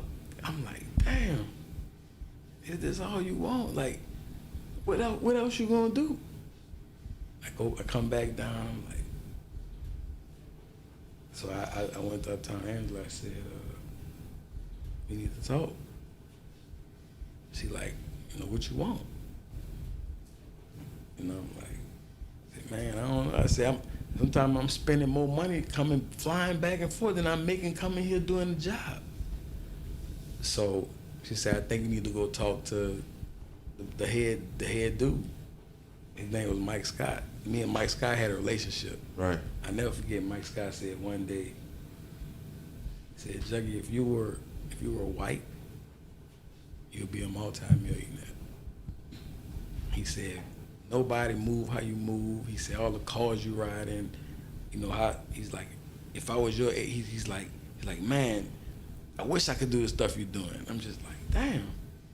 So I went to Mike Scott, I told him, and it was another producer, white guy. He's like, are you familiar with the show he's doing? And Mike Scott like, no. He's like, you don't know the ratings and Mike Scott's like, no, what are you talking about? So it just made me realize, like, you could be doing shit on a level like this, but they still ain't gonna know if it ain't in their face. Right. And I talked to him, he's like, besides money, what do you want? I said, I just want it to make sense. So, make a long story short, you know, I just outgrew it. And believe it or not, Uptown Angela told me that. We sat down, she said, I feel like you've outgrown the station. I said, huh? She said, I feel like you've outgrown the station, and I feel you should resign. Q93. Yeah. And I said, I ain't gonna resign. You just need to do what you gotta do. I took it on from a negative aspect, but in real life, it was the truth. So I'm talking to P, and P said, man, fuck that station. If you know what I'm saying? Like, just real life. And next week I'm moving to LA. No Limit executive. Move to LA. Don't know what he want me to do. What I'm thinking we gonna start another TV show. So when I first got there, me, him, Jay TUES, we did a show on Playboy called Doing the Most. If you look it up, you can find it. But it was being filmed for TV, but it was really a radio show. And they ain't have enough money for Pete. Niggas never have enough money for Pete. So, you know, we shot all this content, interviewed all these people on the show, but every step just sparked another level. So I'm still with him every day. I'm still going to meetings. I'm still meeting people. I'm still learning every day. And we started the show called Master P Family Empire on Reels. So I got to be a part of that show. Then we did a Growing Up Hip Hop. So I got a chance to be a part of that show. You know, we filming movies. I got a chance to be behind the scenes on movies and have producer credits, associate producer credits, doing this, doing that. And I'm like, when I look back, I'm like, damn, I own companies with this man now. I'm 20 times smarter. I'm looking at things different. My mindset is different. And it was just the path I had to take. That's what's up, though, dog. But not even realizing that I didn't do nothing. It was all just laid out. Right. You know what I'm saying? Like, I'm like, damn, I could have been mad and bitter, but at the same time, it had to happen like that. And not gave you another level of thinking about the shit. Hey, but Jackie, this is what I want to say. Nigga, like you said, Birdman, Face of That, I fuck with P. Nigga, that's big. Some motherfuckers don't get the chance to fuck with none of them. You fuck with both of them. So, you know more than me, and you heard the talk, and everybody been asking about this shit. What will the verses happen between No Limit and Cash Money? So I don't know Stunner side, but I know me and P talked about it. And one thing about nigga ain't got enough money for that. Not even that. He just so far above the music to where, man, that'd be crazy. But one thing he would do is like a TV show, right? Looking for new talent, and then you get Baby personality, you get P personality. Y'all looking for the next. That'd be love talent. too. It'd be crazy. It'd be bigger than life, but. Man, that'll be so. Have P been hearing that people been asking? Come on, man, P hear this shit. Listen, the verses stuff, it done came from everywhere. Oh, so he I'm sure how it's coming to P, it's coming to Baby too. But I mean, it would be big. Man, had to break the internet. It probably would. They had to give both of them an M. What? Yeah, hey, but listen, is it got to be Birdman against P or No Limit against Cash Money? So I think No Limit versus Cash Money would be bigger, because P was the artist that kicked off No Limit, whereas on the Cash Money side, it was more so BG, Juvie, Wayne, right, you know. B32 though? Huh? That old B32, Baby. Oh no! I mean, Baby always told you he a rapper, not he a game spiller. He wasn't a rapper. Remember he had the DJ Crack out with from the Pimp Daddy days to everything. Like B32. Baby always come on there, give me the game. Like I ain't no rapper, I'm a game spiller. So, but then after, like even a lot of people even around P, say they wasn't rappers. But if you around it and y'all winning, why not? Hey, Jackie, I don't even think that'll be. Well, I don't even think you could even like put that on some who won, who lost, or who will win. That should be a celebration. You know what I'm saying? That should be for sure. That should be celebrated. But it. Or if you had to pick who will win, they gotta put you in the hot seat. If P your homie, that's your. Both of them my homie though. Yeah, I got history and love for both of them. Yeah, you do. So, but so go ahead. I gotta put you in the hot seat. Of the verses, who go? But do a nigga gotta put Nicki and Drake them in there? That's what I was about to ask you. How close? Who are we talking about? Young Money, Cash Money, or are we talking about Cash Money, No Limit? Cash Money, No Limit. No Limit to win. No Limit to win because they have. You ain't gotta go into detail because I know them boys got bangers. I just think it's you only need 20. More of a catalog if you don't include the Young Money stuff. Who will win, Clue? It's gonna be a fight. Oh, it's gonna be a fight. It ain't gonna be no get on lay down. It's gonna be a fight. You can't count stunning them out, Doug. I fuck with people. But you gotta realize we only talking about, you know, everything up to the big timers. You know, you gotta stop at the big time. You can't go into the Carters. Right. So you gotta stop before the Carters. Right. Cause that's Young Money. No, well, cause It's the beginning of Young Money. Cash Money split. Oh, all right.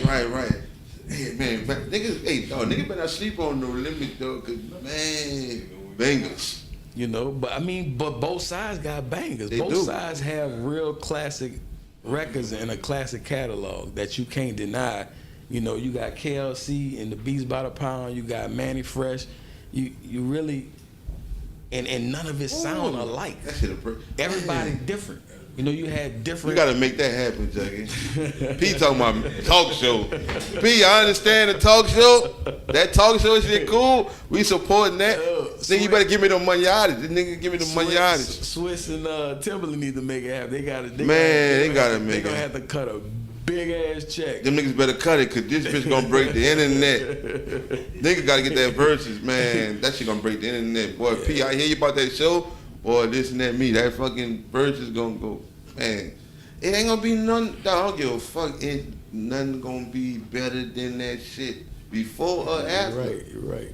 And I mean, the biggest thing is that was my childhood. That was my teenage days. I went to teen some of this shit. You know, You ain't had the Master that's P all dog, I bought. nigga. Shit, What, nigga? I had the Master P dog, nigga. That bitch still saying. I had the Master P dog, nigga. You better not touch that bitch fucking still Master P say, dog, bitch. I said, Bust man, you up behind that fucking dog. Whoever made that dog, they did some good work. That was bitch the still shit, talking. nigga. For real. That was my shit. real. Hey, Juggy, bro. Man, it's somebody watching our podcast and they just want to support you in any way, man. What can they do to support Juggy? Just keep grinding for themselves, you know, because I'm blessed. You know, I'm thankful. And I just want to see everybody around me and everybody. So I'm gonna tell you who I want to be. I want to be that person who could push the button and change somebody's life from the city. Oh, that's a good point. So I want to be that gateway where if I see something and I'm like, oh, this little dude could make it.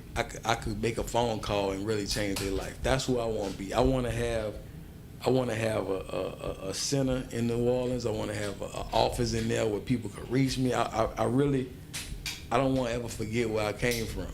You know what I'm saying? So, and I think it's hard for me because I'm so infused, and I know who got me where I am, and it was the city. And of course it was P believing in me too. You know what I'm saying? Because, and I mean, Baby believed in me too if he wanted me to be the face of Rich Gang. sure. I really am honored and indebted to the OGs, which is P and Baby, for even taking a liking and having a love for me and really fooling with me like that. You know what I'm saying? Opportunity to expand and do the right shit. Yeah, because I mean, you know, if it wasn't for I mean, I done been on private jets with P, but my first time on a private jet was with Birdman. Right. Going out the country on a private jet, seeing the world and seeing how he move, and then us coming back and him saying, where you want to stay at, little homie? I'm like, she, it's up to you. He like, you want to stay at a hotel or the crib? Like, fuck, I don't know. He like, you stay at the crib. Me and him just having talks, going exercise while we just talking. I'm like, the more I think about it, like, who could say they did that? You know what I'm saying? Like, that shit is memorable and That's what we here for, the great memories. Built me to who I am. You know what I'm saying? Like, I don't take that lightly. I'm not thankful for that. You know what I'm saying? That Thanks. built me to who I am today. Right. You know, both of them. So, you know, them dudes ever call me and need me, I'm there. Right. You hands on with this shit, with P, like you say, every day, just on the music level, like you say, what you want to be. People already, especially from New Orleans, they already feel like you that person. Or if I could talk to Juggy could make something happen for me. So that's already in people's head. But when people looking for talent and like, limit cash money, and it reach out other places, you hands on with P. So it's a nigga even in tune to the talent that's what's going on in the city, and why it don't be reached out to dudes in the city than elsewhere. Just keeping it So cheap. I really feel like us as a people, like when you talk about them two dudes, like a lot of people mad with them and feel like they don't do what they could do, right? But when you really think about it, it's deeper than rap. It really go back to everybody I saw Pete sign or feel like he was gonna give an opportunity to. They excel. But it ain't just them. Yeah, they excel. Everybody he touched excel. But it's the people around them, our people, that hold us back. So when somebody say, "Oh, he signed with P," what everybody around you gonna think? Oh, see, P gave him that bag. Man, look, bitch, let me hold us up. Bitch, you need to put us on. Bitch, all that shit gonna affect you. It's either gonna make you unhappy because you really don't have the bag and you trying to fake it, or it's gonna make you do something you ain't supposed to be doing, or just be mad. But you ain't gonna be able to really grind harder to get it because you feel like everybody feel like you made it already. But when somebody give you opportunity, you're supposed to go harder. You know what I'm saying? Like, you ain't supposed to let up. It's just like if you grind your whole life to get to the NFL, when you get to the NFL, you gonna chill? No, you gonna work harder because you trying to really get that bag. So it's the same way. But majority of people, they get around it, they see Birdman on these jets, they see him in these cars, they see P with his Rolls Royces and his Louis and, the big houses or whatever. Now you mad because you don't have it, but you right there. Whereas you're supposed to use that to motivate you to work harder. And it just don't normally happen like that because there's so many people around you from where we come from. But I think people from other places, they not at the bottom like New Orleans at the bottom. Like, bruh, it's the Big Easy. People wake up. If you got a food stamp card, you could buy hot food, you could buy cold food, you could do whatever. You could sell a couple of them bitches and get some money in your pocket. You really could just live and not trip. If you Google what's the average household salary in New Orleans, it's probably like $17,000 to $22,000. And people surviving off that down here. But other places, they on a different level to where the mentality different. You know what I'm saying? And it ain't as hard to deal with them. And I think a lot of the situations, a lot of people hold their own, but just happy to have the opportunity. They not looking for a handout. They really spinning bread. Hey, the biggest. I want you to talk on this, and we're gonna get out here in a minute. But the biggest misconception is with artists, something just gonna drop out the sky and somebody just gonna catch them, come and get them because they cold. No numbers, no nothing. So let the people know that the label. Even when the clubhouse shit came about. Check me out. But let a nigga know that the label don't give a fuck if you kill 25 niggas. If you got your lunch money took every day. We talking about white people. Nigga, do you got numbers? Who we talking about? You know what I'm saying? White people, the labels. They don't give a fuck. Do you got numbers? Who you are, how you look, what your name is, where you come from.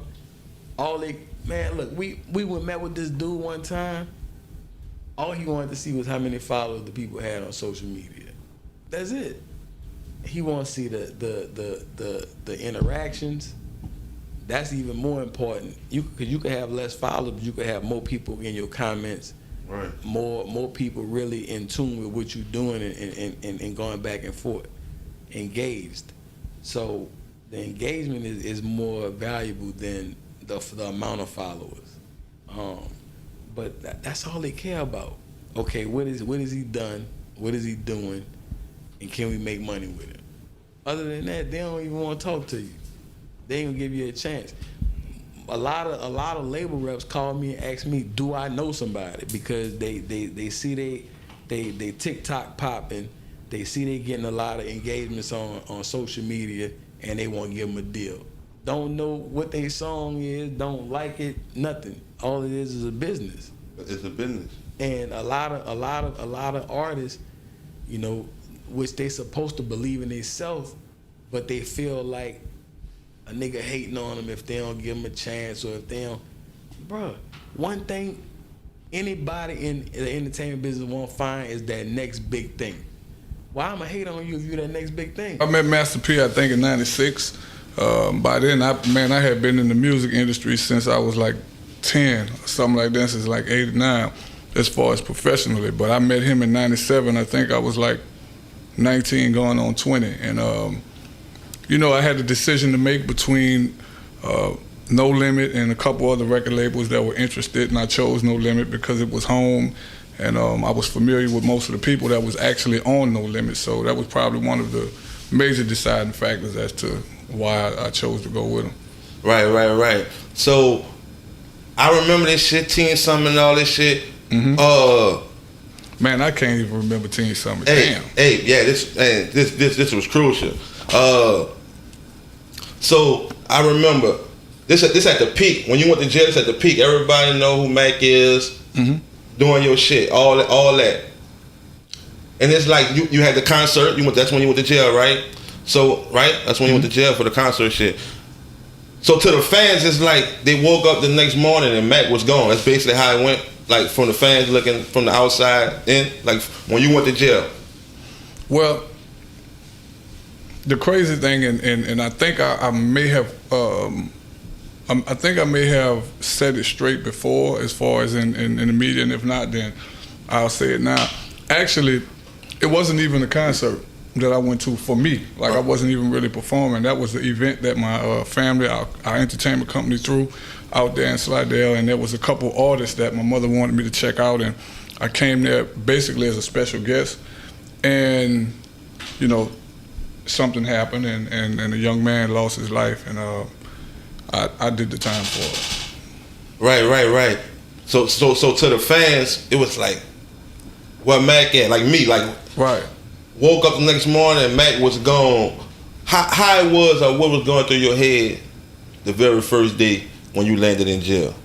Well, what's weird is I always felt that I was gonna get out because I knew I was innocent. Right. I mean? So from day one, it was just more of like, okay, tomorrow I'm gonna get out, or the next day I'm gonna get out. You know what I mean? Because when you know your hands clean, you ain't really, you know, I never really got in that mode where I'm here, you know, I got to do this time. It was always like, all right, something is gonna happen.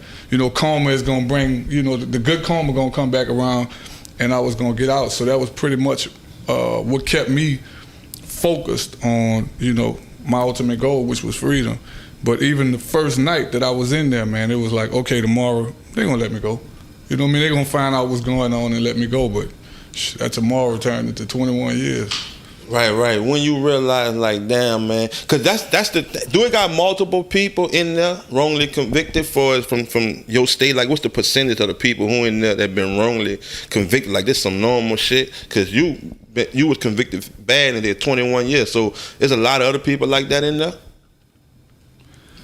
I will say this, because I don't like to state nothing unless it's a fact.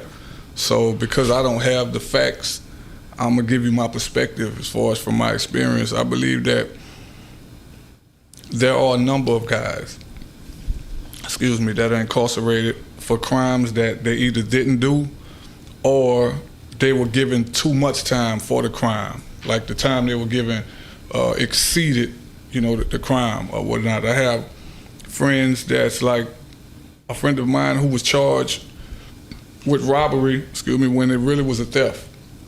And he was multi-billed and given like 40 years for stealing something out of a store. But because he was a multiple offender, you know, the time was He was multi-billed, and they did that. So I kind of look at those situations in the same light as if I would as people who were innocently convicted. And there are guys in there that's basically in there for crimes they didn't do, and I'm an example of that. For sure, for sure. Like I was telling you at the beginning, like when I was in DC, I used to bump that Shell Shock, and it used to be like to the point to where that shit getting me through the day is just some of the shit that you're talking about, but it's really resonating to me. I'm like, damn, I'm listening to a person that's getting me through my time, and they doing time, right? So, was it by you being in Hunts and Winfield, and I'm somewhere else? Was it people right then and right there with you, like getting through their time, listening to your shit, like in the flesh where you at? Like I was doing that, but I was in another jail. But it had people on the tin, on the dome, and in the jail listening to you while you right there in the flesh. Well, yeah, I mean, you know, different little camps I went to. I remember the first night in Winfield, some younger brothers was in the back of the dorm, like listening to World War III when I was walking in with my bag in my hand, and when they're like, yo, you know what I mean? So it happened. But what's weird is I didn't listen to my music when I was incarcerated, and I don't know if it's just something I did even on the streets. I didn't listen to my music too much. I listened to it before it was released, because you know I'm trying to perfect it. I'm trying to make it right and make sure it's perfect. But once I'm complete and I'm done, it's no longer mine. You know, it's for the people. So I just, once I give it away, then I move on and I start creating some more. But it was humbling to hear the little brothers still listen to it with me there.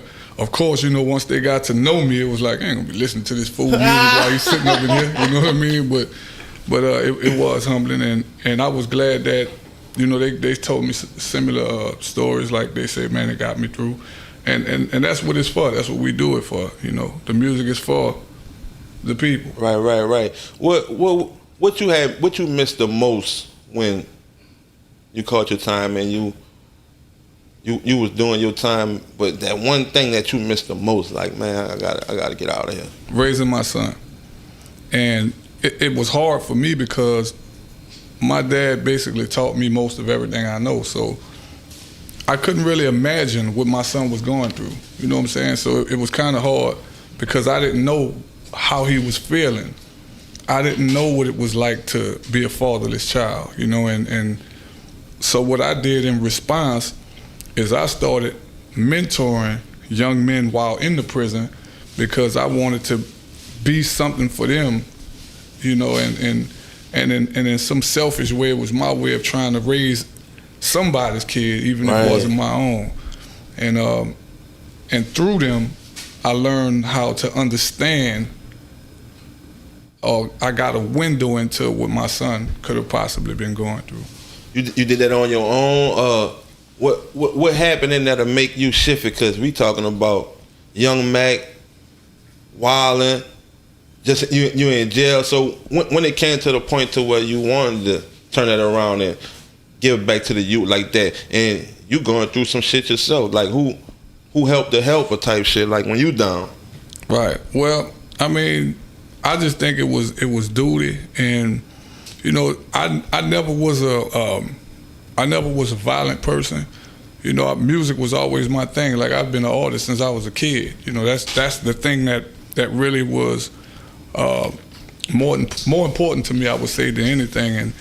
And once I got incarcerated and was walking through that and going through what I was going through, you know, I never wanted to allow myself to get bitter. So I always kept myself busy, and I always tried to do something productive, because I always looked at it, as long as I'm doing something productive, I'm working toward the goal, which was getting the hell up out of there. Right. And in doing that, I kind of fell in love with mentoring, because it was therapeutic for me too, you know, and I'm pretty sure it may have helped some of the young men, but it was helping me too. You picked up the instruments, man. What instruments you don't play, man? You got the guitar, I see you playing the piano. So you picked all that up in there?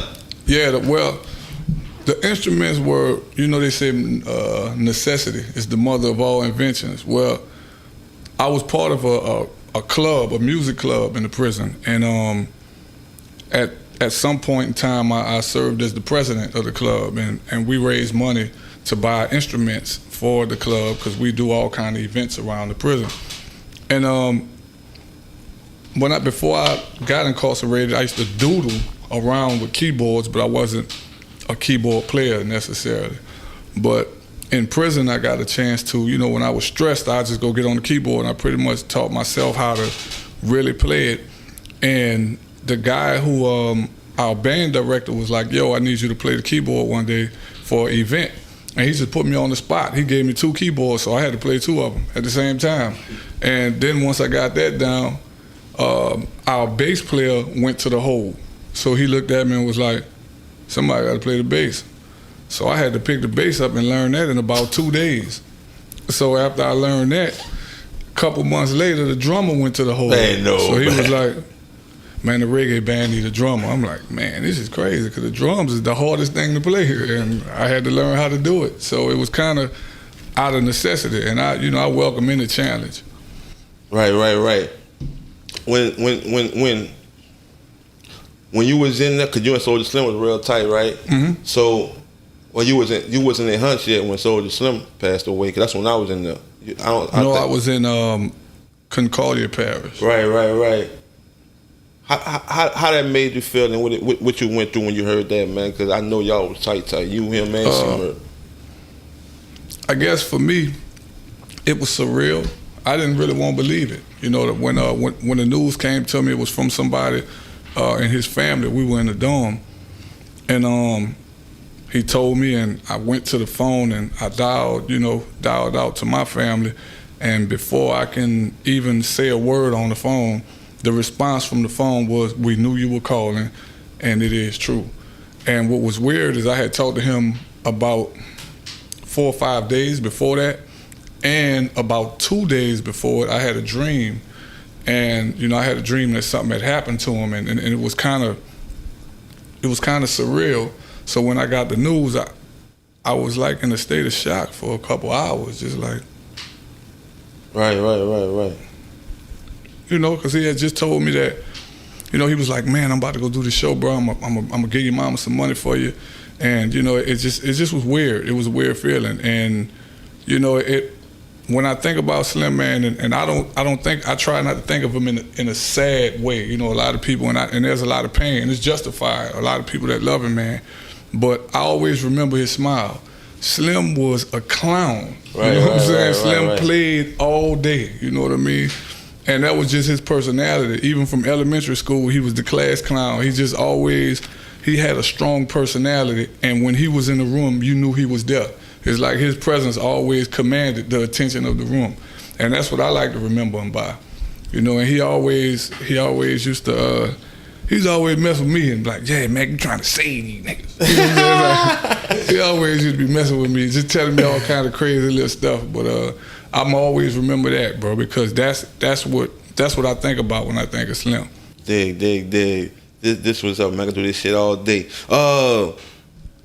And UNC Murder was on the same camp before you before you went to work release, right? Yeah, we was in Hunt together. He came in 2017, I think. What that conversation was like, for the last conversation when you departed, and you was going to work release, you was getting out, and No C was in the same situation, but it was looking more tougher for him than you. So what the last words to him was, and what he said? Man, I'm gonna be honest with you. I don't remember our last words. I just remember hugging him, and he was just happy for me. He was smiling like he always is. And I mentioned before, C is one of them people, if he really got love for you, he'll never want you to worry about him. So with me, he never wanted me to think of, he never wanted me to be down or sad about him. So every time we was around each other, he was either joking with me or playing or messing with me about something, because he know how I feel about him. And I always looked at his situation as a little tougher than mine, because I knew from the moment I was convicted that I actually had a release date. A long time away, albeit, but I did have a release date. But for him, it was, no, you have a life sentence. You know what I mean? So I always kind of was more empathetic towards his situation than my own. So the hardest thing I had to, the hardest thing I ever done was left him and went to work release. But I knew it was something that I had to do to get closer to my family. And he definitely wanted me to go because, you know what I mean? He always was like, man, nah, bro, he always like, man, you need to go, bro, because he always was empathetic towards my situation. Right. Our conversation was just like, he was like smiling, and when he knew I was about to leave, he used to hug me. I can see that nigga now. He'll show them diamonds in the mirror. Yeah. I see that nigga now with them glasses on. You're really cute for them glasses. Like the time when you kept saying, like, when you first got in there, man, I know this shit all a mistake, so that tomorrow they gonna figure it out. Tomorrow they gonna figure it out. Tomorrow. You ain't see 21 years later down that far. You ain't see, man, I'm about to do 21 years. You ain't know that day was gonna come, right? Well, I would say the hope that tomorrow would be that day is what kept me going. I never really accepted that I would be doing all of this time. Like, up until the day that I got out, I always believed that I was gonna be getting out. So I never really accepted the time. So I don't really know, and I think that was a defense mechanism for me because I didn't want to become bitter. I knew what happened to me, and I knew how terrible that what happened to me could look from the outside looking in. And I tried not to allow myself to wallow in that, in the sorrow of the situation. So, I remember praying when I first got there. I was like, man, I prayed for 3 things, and one of them was that I wouldn't become black-hearted. I wouldn't become just bitter and just mad at the world, because of what happened to me. Because I've seen what being bitter can do to an individual, and I never wanted to live like that. Was it nights throughout your whole journey that you did shut down and cry and drop tears and that shit? Nah, was weird. There were several nights I shut down. I think I cried. Damn. I cried like the night after my sentencing. I cried like a baby. And man, it was weird. And I cried in solitude. I cried to myself. So nobody never really saw me. But I didn't cry again until 7 or 8 years later. I was watching Akeelah and the Bee, and I don't know what it was about that little movie, about that little girl, but I broke down crying in the TV room, and I was playing it off because dudes was like watching the TV, and I was just like looking up. And, I'm trying to stop the tears from falling down. Yeah, so I'm like, damn, I don't know what it was about that movie. Right. But maybe it was all of that stuff because I've never been too emotional, right? So I guess it just built up, and something in that movie just triggered it. And that was like 2008, 2009. I didn't cry no more until 2021 when I got on at my uncle's funeral, and it's like everything, even me being released, is like all of it. I didn't cry the day I got released. Right. But at my uncle's funeral, it's like all of those years just piled up on me, and I was actually selected by the family to speak at the funeral because everybody knew that, they feel I'm a pretty decent speaker. Right. Man, I couldn't get through the first 2 sentences before I broke down like a chicken on that microphone. Hey. Serious. I was like, man, I had to basically I had to get through it just, Right. Through that whole journey, man, 21 summers. What's the worst thing you done seen out there that a little brother could watch our podcast? They got another chance and they might want change it up Well, so which one we looking at? This one? That's you right there. All right, that's me. So I won't look directly in the camera when I say this. To any young brother that might be watching, man, I was incarcerated with guys who were actually guys who had been in prison for 50 plus years, literally. You know what I mean? Guys in their 70s that had been locked up since they were 16, 17 years old. And these men wish that they can go to the graveyards, dig up the bodies, and blow Brett back in them so they could see them streets again. You know what I mean? Because I think a lot of times when we're young and in our youth, we moving, but we not foreseeing. See, we don't see that other side. You know what I mean? And we all be at that stage in our life where we just doing, but we not really aware of, we're not fully aware of the consequences. Now, some of the youngsters may think that, man, I know what it is. I've been the, man, look, after 15, 20 years in prison, Give them that real. all that stuff that you talking about, man, that's gonna be out the window. You know what I mean? When you watch them years go by, everybody in your family start dying off. I know. You know what I mean? The letters ain't coming no more. The JPay ain't coming no more.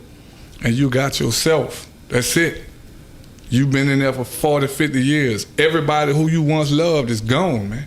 Right, and right, you right. still living.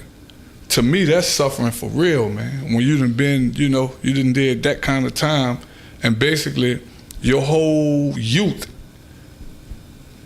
any dreams and hopes you may have had, that's done passed. What, for your situation, it just was taking time. It took this amount of time to get it right. What could have expedited? Was it lawyer situations or what?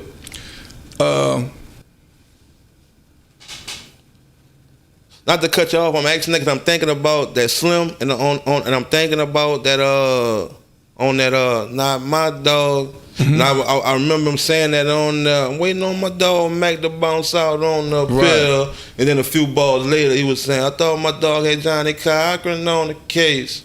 Right. And like that's why I'm making my ask there. Like, well, I'm gonna tell you this about St. Tammany Parish. St. Tammany don't care who I would have had on the case. If people don't know, me and Lil Boosie had one of the same attorneys. mm-hmm.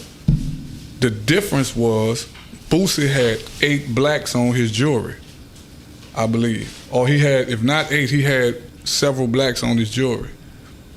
I had none. So the lawyer wouldn't have mattered. My lawyer was actually Jason Williams, who is the district attorney of New Orleans right now. That was your lawyer. That was my lawyer. That was one of my lawyers on the case, him and Kevin Boucher. And I think they did a pretty good job. It didn't matter. We're talking about a parish who David Duke was like one of the heads of their Republican Party at that time that I got incarcerated. So this was a pretty conservative area. And not that that's a bad thing, but they had a it was bad for me. You know what I mean? And it's bad for any African American that's in that area, that was in that area charged with a crime. Because I mean, St. Tammany has been notorious over the years for basically handing out the most time, having the highest conviction rate. You know what I mean? You're talking about a 90+% conviction rate. And ironically, the two main players, or the two that oversaw that conviction rate, are now convicted felons. Right. You know what I mean? Which is the DA, who was Walter Reed, who went to the feds, got out, and the sheriff, who has now been convicted of child molestation and all of this stuff. Right. But this is what we were up against. So I don't care if we would have had whoever. Right. It really didn't matter. Right. I want to move on to and if I didn't tell you, man, welcome home. Yeah, man. Thank you. But I'm gonna move on to the Mac Free part. Mm-hmm. You know what I'm saying? Oh, but before I move on to the Mac Free part, I gotta ask you this, cause I know when a person Joseph, and after you've been down for a little minute, you could probably work some magic and shit and do your thing. Man, that's 21 years, not fucking nothing. Man, that's enough to make a nigga go another direction right there. Cause nigga don't talk about that type of shit. Right. Well, let me tell you this. That wasn't gonna happen. Wasn't no other direction. Man, I have pride and I have values. I have things that, excuse me, that I stand on. And, you know, in your youth, when you're young, you know, that stuff be important to you, I guess. You know what I mean? Because you're young. You're full of that, yeah. But as time goes on, man, you get older. Or really just being focused. Man, I was so focused on going home, that was the last thing on my mind. Like, man, I was like, I need some out of here. And I just was trying to better myself in every aspect to make sure that if anything came about that can help me get on them streets earlier, I was gonna be ready. And guess what? That's what happened. It took 21 years. I ain't wanted to take 21 years. Trust me. Lord knows I ain't see 21 years, but I was preparing for 21 years to make sure that when something came, I was ready. Right. You. Before we move on, you think the person you is doing 21 summers, you would have been that same person getting out early or way back then? I believe that something. I'm gonna give you my perspective. I believe that some things have its place, and everybody have a purpose in their life. And I believe that certain things kind of push you towards whatever that purpose is. Now, I have no idea what the purpose is, but I do know that something was pushing me towards something.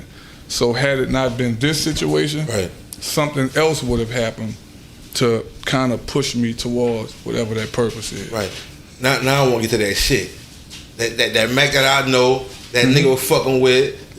Like I'm talking about, I'll get mad at a nigga if a nigga rapping your shit and they ain't saying the words right, man. You fucking up the man's song. Like that's the type of fan I am. You hear me? Right. So if Mac wouldn't have went to jail, where Mac would be at in the music game right now? If you would have never, if I would have gotten incarcerated, never took that, never. I think, man, I think I would have taken it far. I think I would have taken it far, man, and I think it would, I would have had the opportunity to basically, expose the music to a broader audience all over the world, and yeah, I think I would probably be in that conversation. For sure. And I say that humbly. Yeah, because I had a chance to keep up with the times, but I will tell you this: don't sleep, because the new music is just as fire. Oh, we'll get to that. Trust me, I got it coming. I got it caught. Damn, that's strong, man. Coming out. It was like soon. You ain't had been out that long when you joined the No Limit reunion tour, right? You wasn't out that long. Nah, not that long. It was a couple months, I would say. Right. Yeah. So, was you nervous before that first one, or did you have to feel like, man, it gonna automatically be that same vibe? Hell yeah, I was nervous, man. I'm I ain't 21 no more. I was a grown ass man, so it was like I was nervous as hell. I'm gonna be real with you. When I walked out there and I saw them people, I was just like, damn. Like I think for the first 2 shows, I just was like, if people can watch the film, I was kind of like, all right, you know what I mean? Because it was like sensory overload. You know what I mean? It was like I had been in a confined space, and then I come out there and you have these screaming people, and I'm just like, man, this is wild. But this is what I dreamed about, laying in that boat. All them in that boat. All them years, like, man, this is what I dreamed about. Everything in hip hop that they showed, I wanted to do, from breaking, DJing, MCing, Right. you know what I'm saying, music production, and everything. When I saw that movie, I knew exactly what I wanted to do. What's the first thing you touched from seeing all that, music wise? Like what was the first move? As far as like what the Just entering the business period. Like what was your first thing that you got interested in? Breakdancing, DJing. Shit, it had to be it was out of breakdancing and What that was real big in the city at that time? what? What year this was? Like I'm 39 Talking about 84. and I'm born in '85. We're talking about Yeah. 84. Shit, it was out of. I think it was breaking. It was breaking. Yeah, it was breaking. So what you was with a breakdance group? Now we had our thing with me and a couple of my partners off the Parkway. Then we hooked up with my partner Big Ruben, Donald, Me, Patrick, you know, my partner Alley Cat, Patrick Mitchell, Zycrone, and Jerry. Right. You know what I'm saying? So we was the action crew. Action crew. Yeah. Stop playing.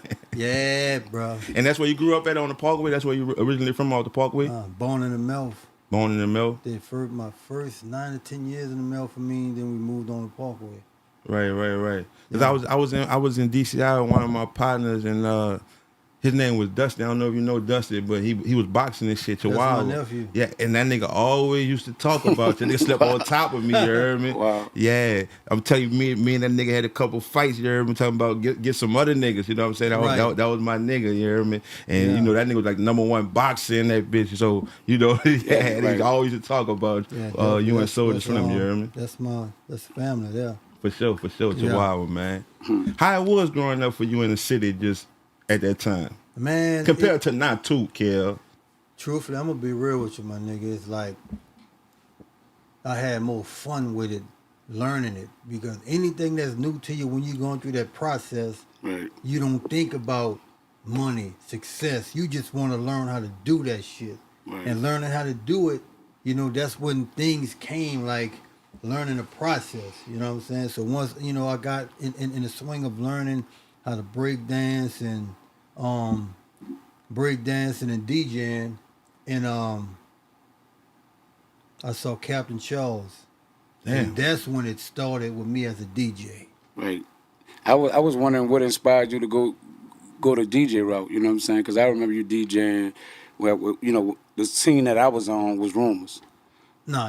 As a matter of fact, Captain Charles was the one that got me the job in Rumors. I didn't know that. Like, you know what I'm saying? That's why I say this all the learning. I'm learning as well. Like, you know what I'm saying? But I'm saying when I hit the scene up for as like doing music and coming out, like that's where you was at, like at the time, like doing the Rumor era. Yeah. Now it was. Well, you gotta understand. Before Rumors, shit, I had Uptown Lock. I had corn dances, Booker T dances, Fauché dances. I'm talking about this was high school before. Right. But at this time, what artist was hot in the streets in New Orleans at that time? 3-9. Around what time? When I was DJing in the club? Yeah, in the club. What artist? It was Gregory D. Great. Oh, this nigga way back. This Yeah. nigga Ninja Crew. Ninja Crew. That's Gregory what D, Sporty T, Gregory D, and Baby T. But what's the crew with With Devious? Yeah, that's Ninja. Nah, that was a cruising crew. They was they hadn't even made a record. Right. Gregory D was the first artist, Greg and Manny. But Greg, this was before Manny though. It was Gregory D and Sporty T and Baby T. He was the DJ. Right. And you a good person that asked this to, because I'm saying like how far you go back. Mm-hmm. So I'm from Harvey, so that's where Mobile Joe from. And we had a debate like Mobile Joe was the first one with gangster rap, and MEANA from on this side, he saw shit like Gregory D was the first nigga with gangster rap, and that shit you should know. Yeah, Greg was the first rapper that at that time you looking at Greg, you look at Phil Do, you look at Notorious Nate. And Mobile Joe went in the picture yet? Hell no. It put it like at that time. That nigga said hell no. Like none of the local labels like this was in the 80s. Big Boy, Cash Money, none of them was even thought of. Right. Them labels wasn't even formed then. Yeah. This was early 80s, mid 80s. Early 80s. Yeah, right. Yeah. When they came out, you know, so. But that was gangster rap? Hell yeah. Greg was on some gangster shit back then. Mm-hmm. You know what I'm saying? But I know like when it was the Ninja Crew, you know, it was some hardcore shit. But it really wasn't gangster shit. But it was hardcore hip hop. Hardcore hip hop. Yeah. Right. But when Greg got his deal, when he got with Fresh, that's when Greg moved into that gangster life.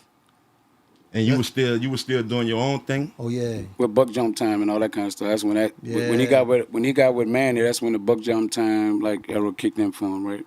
But the Buck Jump Time was before that. That's when Buck Jump is when Greg was on Uzi record. He was independent. Okay. Before he went there with Fresh. Right. But him and Fresh were still together though. I mean, based on a major deal. Right. So when Beats by the Pound came into play, Beats by the Pound came in. way shit. long after that. That was in the, Nah. Beats by the Pound kicked in December of '94, early '95. That's when me and Moby Dick met before that because Bobby Moshan used to manage us, everybody. pretty much. Right. I be hearing that name a lot. Yeah, I know Bobby, he- Bobby Moshan booked us a show in Morgan City, and that's when I first met Moby. And it's ironic that when we hooked up with P, and me, Mia, and Sir flew out there, and I saw Moby, I'm like, nigga, what's happening? What Soulja Slim with y'all? He was with Parkway. I'm talking about when y'all flew out there by P. No, Slim was in jail. But Slim was on Down South Hustle. That's when y'all had went out there. Slim was with me, and when I went up there, he was in jail because he would have came up there with me. But I thought that was Mill had but, said that. but, but when we did that, me and Slim was already recording. Oh, So you went up there with music that y'all had already previously done. Yeah. prior that's to- why she probably even thought. Right, because put it like the version of I Wanted You Got It on Down South Hustler, that's not the first one because he did that with Six. No, that Shot. makes sense. All The right. first one we did was just him by himself because we called it 1:06 because that's how long the song was. Because he only had one verse. And what what Slim was going by at that time? Magnolia Slim. Yeah. Right. Or Ice Cream. Ice Cream. So How Slim was going by Ice Cream? No, his rap name was Magnolia Slim, His nickname was Ice Cream. but his nickname was Oh, Ice all right. Cream. All right. He Yeah. used to cut hair. Right. Dig. So how you with you being on the Parkway, after the DJ thing and got into the producing thing and you started the label, you had your own label, Parkway Records. Yeah, me and Dot. Okay, and then after that, how y'all come along with Slim? How Slim get involved with y'all? How that transpired? A block party in the Magnolia. You saw him get down. Straight No, like no, that. listen, no. It wasn't that I saw him get down. Facts. It wasn't the fact that I saw him get down. I put him on the spot. Right. We was in the Magnolia. DJing? Yeah, block party going down. So we was set up on the second tier. You got the floor, then you got the Second floor, right. Yeah, so I was up there doing my thing. And Slim wanted to get down. He grabbed the mic and he squatted all the way down so nobody could see him because they had to look up. Because everybody was looking from the ground up, so they couldn't see him when he squatted down. And I was just running some records and he was rocking that bitch. And so I pulled this motherfucking ass up, man, stand up so they Let can me see you, man. nigga. And they go like, man, that's Slim. Cause nigga don't know Yeah, how they they don't know how gonna they take. gonna take it, Yeah, right? and they was like, nigga, that's Slim. And when they saw that was Slim, I said, nigga, look. Come on the Parkway so we can start making real I know this records. nigga got some stories. Oh yeah, he was with. You know, he was like, I was like, come on the Parkway and we gonna make some real records. And then the first song we did was I Wanted You Got It. I want it. You don't remember the one that he ran when you first put him on the spot? You don't remember that? No, huh? because he already had Some shit he had already. Slim was young, getting in like 4.9 streamlines, Newtons. You know what I'm saying? He was kind of getting in them. He was rocking that bit when you put him on the spot. Yeah, he rocked that Slim bit. was rock. Bro, Slim had to be at least 12 or 13, nigga, in these clubs. Because when I got him, he was like 14 when we started recording. So, and he already had, I mean, I never forget, I think he had this X-Con. X-Con was a group on the West Bank. And it was a red label. DJ Pee Wee was his DJ. Right. Mm-hmm. And Slim, it was Streamline. Streamline was in In Gerdtown. Gerdtown, right. Streamline was in Gerdtown. I think it was Newtons or 4.9s. It was one Both of of them. them used to be in numbers because I was in there. I used to see Slim getting on the mic, especially So 4-9. he rocked. You know, he had this tape floating that him and Pee Wee did, right? So You talking about Pee Wee out of Gerdtown? DJ Pee Wee, Okay. yeah. And this after 94, right? Because I Before want to bring that 94. back. Before 94. It's before 94? 94. All right, it's Yeah. before 94. Right. This when he was like All right. making a name for himself, Right. Before they really brought him out All there right, to all Pee. right. This probably when he was just fucking around, not knowing he about to become who he became. Dig. You know what I'm saying? So Yeah, so you know, and when he rocked that bitch, I said, nigga, come on the Parkway and we gonna start making some real records, nigga. Yeah. So that was before '94. So when it came to '94 and y'all flew out there by P and shit, so it's like what Slim just came along with you. That's how he was just able to slide through there with Pete on the string of you. He came. Well, let me go back. So when we did the very first version of "I Wanted You Got It," it was him by himself, and we was about to we remixed it. We remixed it. As a matter of fact, we recorded it. We recorded it downtown by Don Bartholomew. But Don being them. Yeah, Too Cool mixed it for me. Okay. Damn. Too Cool, DJ Too Cool mixed it for me because as a matter of fact, we was going to up there to meet with P. And I didn't have time to actually go record it, so I hollered at Too Cool. Too Cool is Tim Smooth DJ. Right. You know what I'm saying? So I hollered at Too Cool. I said, Too Cool, I need you to mix this record for me. And that's when the version here was 6 Shot on it. That's the version that was on Down South Hustle. That's the version that Too Cool had mixed for me. Dig. And so after we went up there for about a week, you know what I'm saying? We came back and that's when he started working on records. But I recorded a song while we was up there, but I had to come back for court. So when I came back, you know, I got all the stuff, you know what I'm saying? We went back, then he started putting the Down South Hustle together. Right. And that's when I had I Wanted You Got It by Soulja Slim and 6 Shot, and I had Murder Weapon by Hound. Who? Hound out of Gertown. All right. Galway. So, right, and I did song Bounce That Ass while we was up there. So he had some West Coast motherfuckers. I was waiting on you to come up there. Like when we went up there to do the song that we did, like which we wound up doing. It was with C Murder, but P wound up jumping on it. But we went up there to do a party song, and we was waiting on you, but you hadn't came, and we came back. That's why I missed you, because they did have some Bay Area dudes. They was trying to make beats, and we was like, we just can't really do what we do on that. You know what I'm saying? That's when I said I had to come back for court. Right. Mm-hmm. That's what I had to come down to do. Okay. And after I finished that, I jetted back up. And it's ironic that I'll never forget when we was talking when I got there and he was putting it together. He wanted Black Menace, PNC, the Ghetto Twins. That nigga Serv said that. Right. He basically wanted. Cause I thought Sir was saying that shit because the nigga was right there. Nigga said he wanted y'all and he wanted PNC. Salute, Sir. He wanted Black Menace and the Ghetto Twins. Yeah. Right. You supposed to be No Limit, then. I was supposed to be all over. No Limit ain't cash money.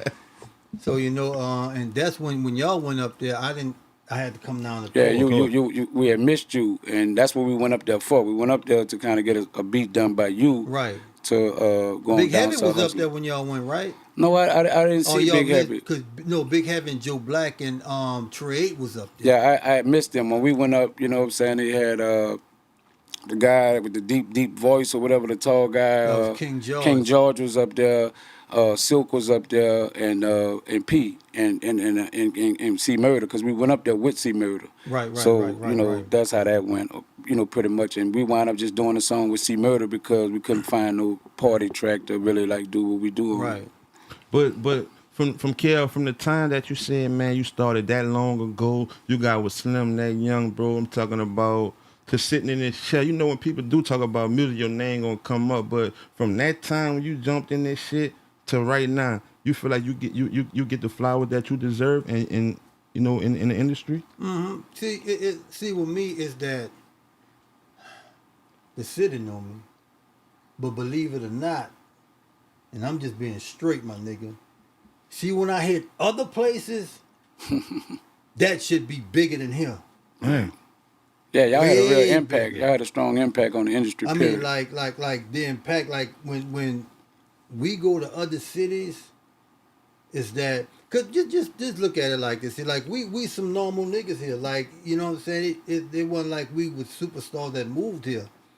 Nigga, we knew everybody before Right, we didn't right. have shit. Nigga just don't. Me and Baby been knowing each other since 13. Nigga, we went to Green, Samuel J. Green, and played sandlot football together. Wow. You know what I'm saying? Bring it down. Bring it down. It was like, you know, me and Baby been knowing each other before Cash Money and No Limit was even thought Phone, of. right. Samuel J. Green.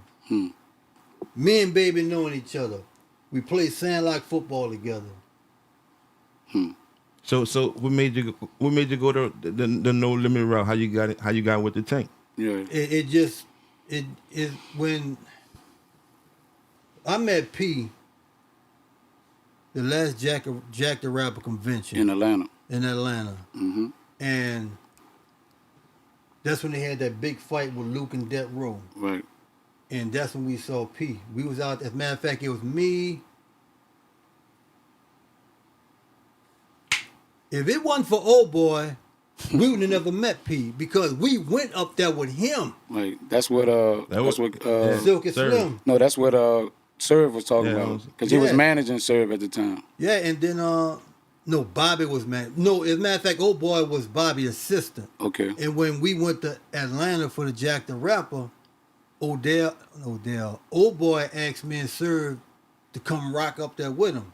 You know, he was twerking something. Right. Right. I know how you got down. Right. So, Rest in peace to him too. Right. Yeah. Rest in peace, Old Boy. So, as a matter of fact, I talked to Silky Slim the other day too. So That's dope. So when we went up there, the big fight broke out, and before you know it, P came over there, and just watch how all this shit happened, my nigga. So when we met P, when I met him, P and Serv and C always knew each other because they used to ball at Napoleon Park. Mm-hmm. So nigga, fucking Serv and P was talking. So P was like, man, he had a handful of CDs, and he was like, man, you know the nigga that did the beats on his album? Guess what album it was? EXD No Elevation. EXD. How? Okay, yeah, okay. Yeah. So you did the production on it. I did all of the beats on it. Right. So P asked Serv. Well, hold up. How you get the CD? First of all, He must have came to New Orleans before he came to Jack the Rapper. okay, All we know that he had a bunch of local New Orleans CDs in his Right. hand. right. And he asked Serv this CD in particular, man, do you know the nigga who did these beats? Right. And it just so happened you was And there. Serv started laughing, and he asked Serv, what's funny? And Serv said, yeah, that nigga right there. Right. So he was like, oh, okay. So he was like, well, anyway, man, check this out, man. I got this new label popping off, No Limit, man. We about to be the biggest shit in the world, nigga. I'm telling you, you need to fuck with us. Boom, boom, That's how boom. you So talk. Sir was like, and he was like, sir, we need to come get down with us. Because we went out there on the string with Old Boy, and we was just ironically shopping Serv demo. Mm-hmm. So, but when we met him, you know, he asked Serv about joining No Limit, and Serv was like, well, if my DJ can't come, don't worry about it. So he looked at Serv, he looked at that CD, and he looked at me. Fuck it, he could come. He could come. You know what I'm saying?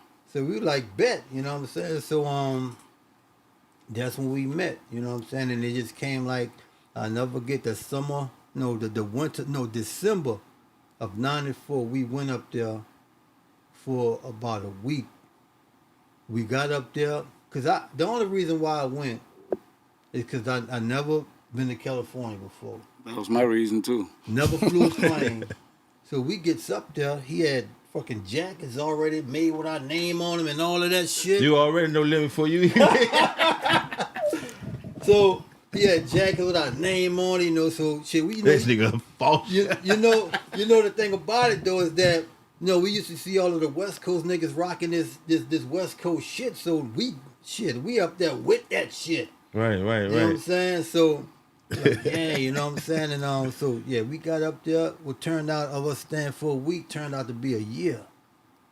And in the relationship and the brotherly, the love against the tank members, it grew strong Yeah, but amongst see, everybody. At that time, it wasn't everybody. It was just well, he already had his brother like TRU with the C, Silk, P, Big Ed, King George. So TRU was formed before No Limit? Hell yeah. No, TRU was the group Was the rap group. on No Limit. Right. There was the Like rap like group. like there was P, C, Silk, Big Ed, King George, Cali G. That was TRU, the group that P already had No Limit Records. And that's all they had was just, when you got that, that's all they had with them, so it wasn't everybody. Yeah, It just and, was and them. he had like another artist named It was a female. Huh? Wasn't his wife? yeah, Sonya. His wife was Sonya C, and he had this other dude named Lil Rick, and that was pretty much everybody on the label. But when we went up there, it was me, Mia, and Serve on, Right. and then that's when we met Moby. And when what how long it was before you left No Limit? Shit, when I left, it was 99. So all right. So that was like 5 years. Yeah, and it's ironic. Every label had that 5-year run, nigga. Right. Damn, I didn't think of that. People say that though. Yeah. I want to go back a little bit before you get to the departure of No Limit. Mm-hmm. I want to go to another special artist, which was Mystical at the Right. time. You know what I'm saying? Because I noticed before Mystical came over to Big Boy Records, he was dealing with you, right? Right. Was he an artist on your label yet, or it was just he was Well, working? It was like this. It is just a trip that cause you know Hap stayed on the Parkway. Right. So when we were when I met Hap was talking about Mystical, and nigga I had Dog. I'm like nigga fucking that nigga ain't fucking with my MC nigga. Right. We're That like was a fuck it, dog. go get him then. Right. And Mystical he came on the Parkway to battle Dog, and I wound up producing this nigga. With the fast shit off, he was with the fast shit. Nah, he was on something. Ain't nobody fly. He was more like like He G was- Quick he- type. yeah, vibe. he was that kind of shit. You know what I'm saying? So, but I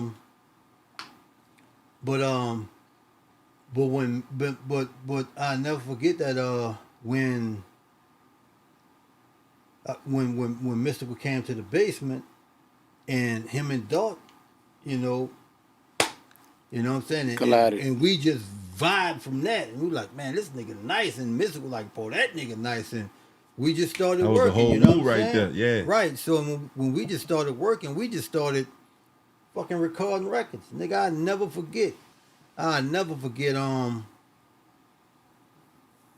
We recorded I'm Not That Nigga. I went to sound service. I said, Sice, listen to this shit. He played it, and I played it. He was like, "Fuck!" And then I was like, "Yo, check this out. Warren Mays is booking the what is the Treme Center in the Sixth Ward? That's where a lot of concerts went down. Yeah, there. I think it was the Treme Center, and he bought Dougie Fresh, Run DMC, and Spice One. And by me doing the sound, and Mystical was like, you could say he was kind of like my artist at the time. He gonna open this bitch up. I told Sice, come on, check this nigga out. He opened that bitch up. Open that bitch up and turned that bitch out. Niggas, they didn't know how to act because they never heard nigga from the city With that kind of style. with that style. He was the only nigga with that style. Yeah, he was dope Unique. and original, bro. He He was was like, unique. yeah, he was special. I was like, damn, this nigga. Dope. When You I know what first I'm heard him, I was like, God damn, like, cause the way he looked, I didn't think that he'll rap like that. 'Cause Right. he was like a preppy dude, so his style was more like, to the next level. And I'm like, you don't look like the type of dude that'll rap like that. But Yeah, he's dope. he'd have been like if he was dressing like if he would have went to Warren Easton or something. Yeah, he was like a preppy dude. Right. You know, he wore tree tones and shit. Yeah, tree tones. That's how you dress, like, you know what I'm Yeah. saying? Baggy jeans, tree tones, little Big plaid ass shirt. shirts. Yeah, big plaid But shirts and see, shit. right, but the thing about it that we recorded Mystical first, the minor Mystical that he did with y'all. Mm-hmm. Every song that he did on that, He had already pre-recorded it. I already have records. I have him on song. I have him rapping them same verses On other shit- beats. On shit your that beats. I did, yeah. Right. So, but the thing was that when he got that, you know what I'm saying? So, cause he used to be back and forth. The way we recorded, he'll come down like on a military break. And every time he come down, he'll come to the basement, and we'll just get it in. He was writing. Hell yeah. Yeah, he was a writer. So we came now, he get in there, because the thing about it, we was like, that's why you look at the shit, what I did with him, what Precise did with him, it was always, back then, you had to be in the studio with the producer.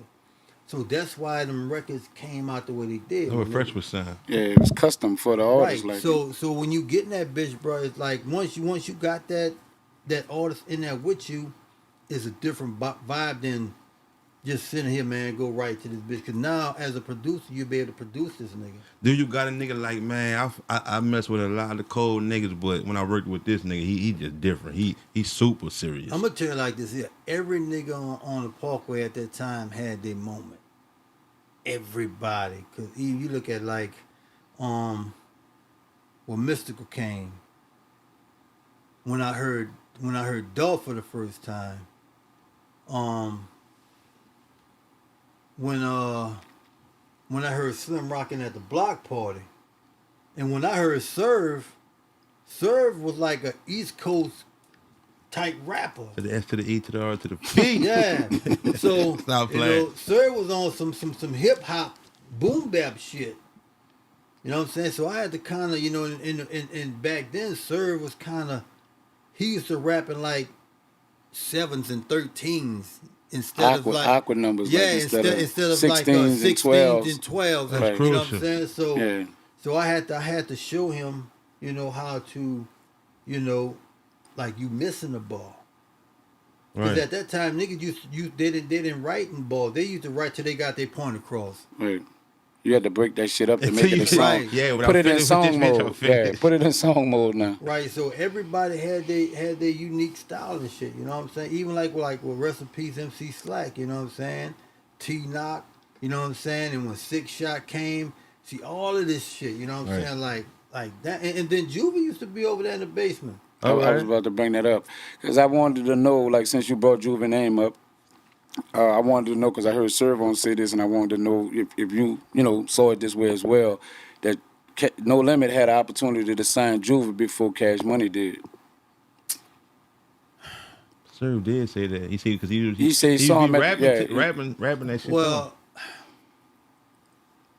I really couldn't tell because Serve, when we got in, Serve hung with P a lot. I didn't. right. Always in the basement making beats. But Sir was your partner though. Sir was Yeah. your partner.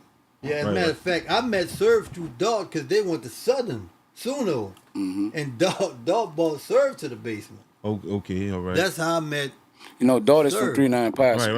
Okay. yeah, and that's how I met Serve because Dog brought Serve to the basement Okay. and left from there. What's the greatest moments on that tank that you remember? Like, man, I really enjoyed myself coming up, like, around that whole vibe. Like, cause It was- man, I don't want to cut y'all, cause man, growing up in New Orleans, dog, going to Teen Summit and getting them baby dolls and shit. Like, nigga, we loved it, No Limit. You know what I'm saying? So, what was your greatest moment on that tank? Some of them bittersweet, but my greatest moment is when we recorded Bout It, and he had the TRU record, and he put Bout It, the album was done, and me and Moby came there late, so we went in the studio and just recorded. Bout It was, was already an idea because we recorded Bout It here in my basement on the Parkway, but it was a commercial for Wild Wayne. Bout It was a commercial for Wild Wayne that turned into A song. So he took it back to California, and we recorded Bout It, and Moby did a song called Fuck Them Hoes. And by us getting that late, we like, well, fuck it. We gonna do these two songs so we could put on an album so they can have a song on the album. Right. And turned out that Bout It record changed everybody's life, nigga. Damn. So. Oh, but my moment, what you was asking was this here. So when the record came out, we had a show in Ohio. I don't know if it was motherfucking Akron. I don't know if it was Dayton. I don't know. It wasn't Dayton. You know it probably was. It was either Akron, Dayton, Cincinnati, or Cleveland. It was one of them. And when he performed, but I mean, we was in his place, right? And when we got there, they had to move the bitch outside because they didn't have enough space. And these promoters back then, they wasn't passing up no dollar, my nigga. Yeah. So by it not having enough space, they moved that bitch outside. I'll never forget. We was on the back of a trailer truck. No, a trailer bed. That was the stage? That was the stage. Oh. They had a trailer and they had a trailer bed, and that was the stage. And when Bout It came on and I saw the reactions, that was my first sign of Yeah. success. Nah, real shit. I you saw felt that shit. You felt I'm that like, shit, right. God damn, because it's like Bout It wasn't like a New Orleans record, my nigga. Oh, you feel no? It wasn't. You feel? No, the slang was. Yeah, because UNLV. Because UNLV. It's an uptown thing, and we bowed it. Because, That's why I was saying like you know. yeah, no. But the way Pete did it, bout it, it was different from the swag or how we used it and the in thing New about Orleans. it is the beat was on some slow West Coast shit. Like, yeah, that whistle. You know what I'm saying? Right, So right. it was a West Coast sound. So I really didn't, it's like any great producer don't be like when it's very rare that you'll hear a beat you like, boy, this bitch, bruh, and we gonna get to that story too. Like certain records, like in the process of recording, like you couldn't tell me if Pump the Party was gonna be bigger than Thanking Miss Lily. Nah, I didn't. You know what I'm I saying? really didn't even like it. You know, to tell you the truth. Yeah, But it wasn't that's my my jam. whole- Niggas always say that. Yeah, that wasn't my nigga jam. But the whole thing is that you don't know what's gonna be that record. Nobody never. Nobody don't know until it hit. Say. What is so? Is it a hit before the people hear? Or are you saying no? Which one? Any song. like it ain't a hit before nobody hear. Let me tell you something. Let me see what record this was. Cause you gotta be in that bit KL like, boy, this one going. I know you didn't have the moment. Them like, Soldier this beats, one- you this knew one- that. Come on, KL. The only record that I felt that way about is when we did Down for My Niggas. Yeah, because y'all already knew what the people like too from And the y'all. thing Before about a nigga say a fucking but word the on thing that about one, it was how that record happened though. I was in the studio just chopping up records. I got a call from C, man, you see these motherfuckers on TV talking shit? Call Magic, have a beat ready, I'm on my way. The minute I hung the phone up and he got to the studio, the beat was done. It didn't even register to me when I was making that motherfucker, man. Right. So he came in that motherfucker, he laid the hook first. Then he wrote his verse. Magic walked in that bitch. Smoking cigarettes.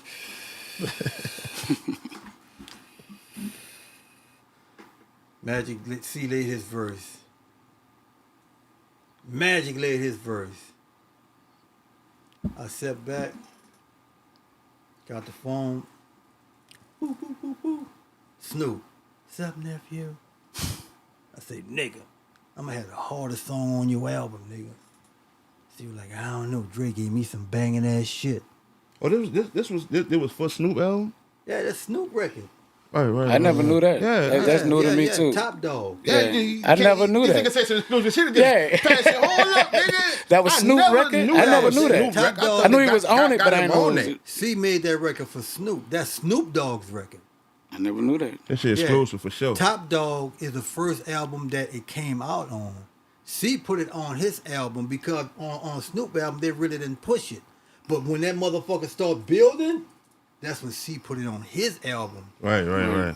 But like I said, I called Snoop. I'm like, Snoop, nigga, I'm gonna have the hardest song on your album. I don't know, nephew. Dre gave me some banging ass shit. I say, Snoop, I didn't say I was gonna have the most banging shit on your album. I said I'm gonna have the hardest shit on your album. So we got to California. We got in the studio, right? And we did that symphony record. We redid the symphony record. So he still haven't heard it Down for My Niggas. So I'm like, I got the song I was telling you about. But y'all, but no verses on it. Are they on there already? No. See Magic. See Magic on there already. The song done except his part. All right. So. She was like, Snoop was like, after we did the symphony record, Snoop was like, yeah, I'm like, well, Snoop, I got this other one I was telling you about. He like, well, yeah, nephew, man, let's go and do that bitch tomorrow. When he said that, I know he was ready to get the fuck out the yo at that time, yeah, right? So I was like, well, let me just put it on tape for you. Take it with you. That word, when I say, let me put it on tape, it bought the time for me to put them tapes in. For him to hear it. For him to hear. So when I popped that shit up on the board and I popped the tapes in, threw the fades up on the board. I was working on A-Dash then? Yeah. So that bitch came on. Zun, zun, zun, zun, zun, zun, zun, zun, zun. When that bitch dropped, boy, them niggas with the crip walking in that bitch. Nigga, Snoop bodyguard, one of his niggas stood by the door, closed that bitch. Nah, nigga, you about to do this bitch right now. Fuck that. The verse Snoop have on that record is not the original verse, nigga. Right. The verse Snoop did first. They were like, hey, nigga. I don't play with this You know, record. we ain't no hoes, nigga. You know we fuck when we got you. But nigga, we do all our videos and movies out here. Yeah. Nigga, you gotta tone that shit down. Oh, he went in. He went in. Listen. He went in, my nigga. And so the I thought it was mild. No, so the verse that you hear now is a cleanup verse. Right, nigga had to tweak it down.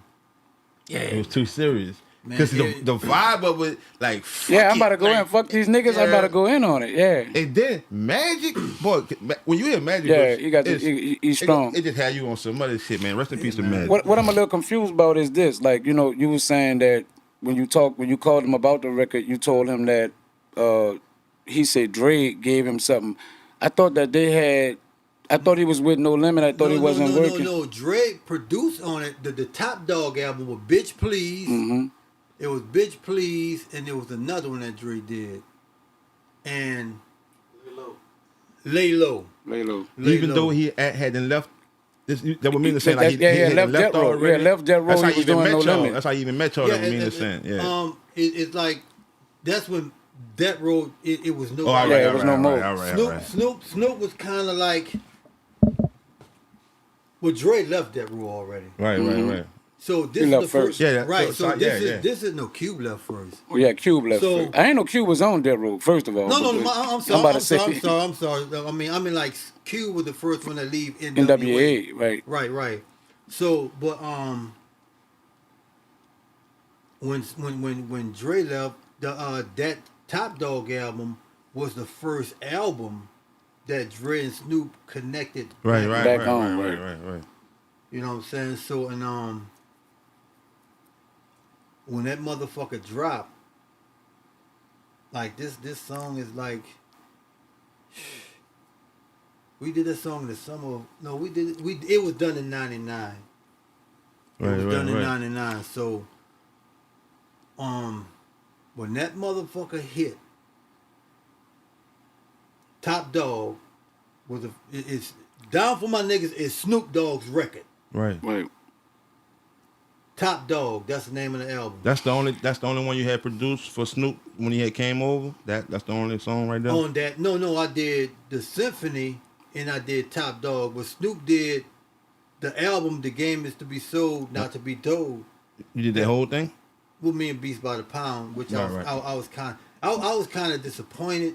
Disappointed in that project? It went 3 times platinum. I'm just But listen, but see the thing about it. Being modest, huh? Well, the thing about it, why I was so disappointed is because like you gotta understand, in that year '98, we dropped 23 albums that year, but we recorded 26 albums that year.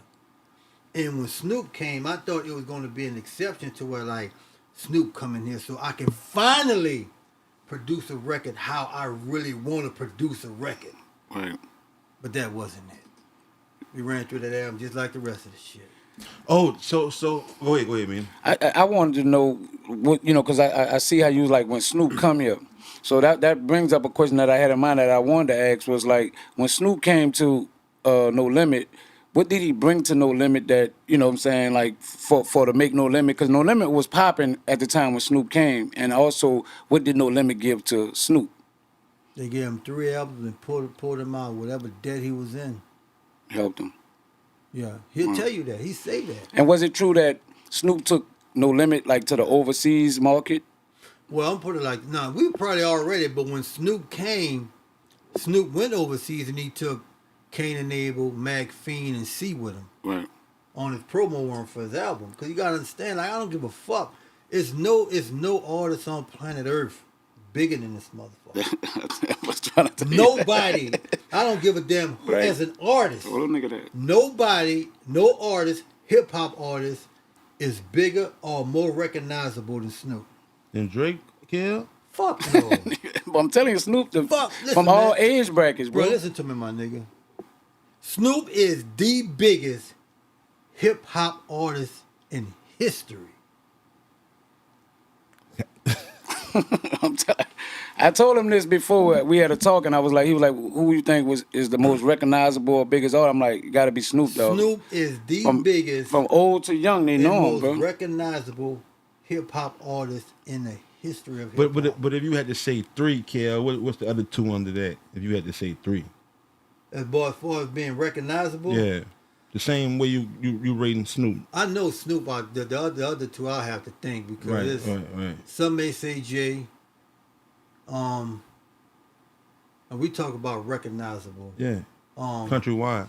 'Cause I heard 50 say he was way more recognizable countrywide than Jay. Heard 50 say that. Like worldwide. You know what? I can Their believe machine was powerful, bro. I can believe it because you gotta understand. And shit, you can even say fucking M. Right. It was powerful, bro. You can even say M. You can even say Eminem.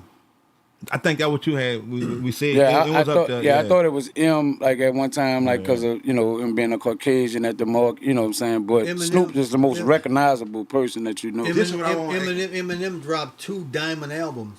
Right. Thanks. Fuck. Right. 2. Facts. Eminem dropped 2 diamond. You don't get that a lot. Diamond albums. Kill, nigga dropped the diamond. Not in hip hop. Not in hip hop. He did it again. Right. I mean, just in music, period. Off of one album, it's only a few that you can count that sold over 10 million records on one album. Well, DMX had a double. That was He dropped a double CD. I mean, he dropped 2 CD. He didn't drop a double. He dropped 2 in 1 year. And then we glad to say that one of them is from our city, nigga. right. Don't you? Mm-hmm. Right. Tucci. Then Carter 3 did a diamond. I don't know. I don't think so. Singles did. I know Lollipop. Lollipop. Yeah, Yeah, I'm the talking about single. Lollipop. But I don't know if Lollipop. I don't know if he had a project that sold I know diamond. Outkast's Speaker, Box Speak- World, yeah. Diamond. Juvie said he got the diamond down here. No, I know Juvie. No, was, platinum. No, diamond. That's what he was talking about. Because he was talking about Outkast dropping a double CD going diamond, meaning they had 2 CDs in it, and that's why it multiplied. And he was like, me as a solo artist, Yeah. in the duration of time where I'm at, I done got to a diamond level with one CD. One thing I could say about you, like I think back that ass Up was the first song to be spin on radio over 1 billion times. Yeah. Wow. Kill, you a real music nigga, and I don't want to be biased, dog, cause we could do that easily on this question, but by you being a real music nigga, bro, I just want your honest opinion. Wayne supposed to do that Super Bowl? He's supposed to. You ain't even think, Kill. I fuck with you, nigga. Hey, you say you didn't even think, right? But break it down for the people who for a little bit. It's kind of hard to say because everything is political and everything is done for a reason too. Right. They had their reason why Wayne is not on that bitch, even though they know he's supposed to be on that bitch. He's supposed to be. Everything is political, my nigga. Everything is done within politics. Who know who deal with who? Yeah. Who relationship with who is Right. better? Yeah. Everything, you know what I'm saying? Everything is politically done. Right. Now, put on a political point of why, you gotta think about fucking Mary Miss Cantrell. She's from Compton, nigga. Nigga said that, but I thought a nigga was reaching. But you saying that, I thought that was kind of far-fetched. play parts, so bro. You think that'll play? Play You know, parts. shit. She might get a chance to crip walk on that bitch. You know, fucking Kendrick get out there, do that, but you don't see motherfucking Trail coming out there, yeah, you know what I'm saying? Is Kendrick doing that song at the Super Bowl? Which one? They Not like us. He better. Hey, so Yeah, I was just asking. You know, some people he saying better. he might not do that. That is the song that probably put got him you. there. About to say, if you don't do that, it'll slap in the face of Wayne. For sure. Just think about this here. The Super Bowl is in L.A. 2 years from now. You could do it there. And then he was just in Vegas With Dre now. with Right, Dre. with Dre and them, right. I saw that. So I agree. when you got the momentum going into with the biggest record, you know what I'm saying, like that, and then it can be kind of like a big record and it's the right record. Should Wayne come out? I think, and this is just me, and this is not fact, this is me. I wouldn't be surprised if Kendrick bring Wayne out. Because he kind of like Kendrick respect Wayne a lot too. Kendrick is that kind of dude, bro, to where like he respect. I never forget my nigga. He had a show in Baton Rouge. He pointed Fiend out. Fiend brought him on stage on his first album. Right. You know what I'm saying? So Good Kid, Mad City. He saw And that was a Fiend. good one. Yeah.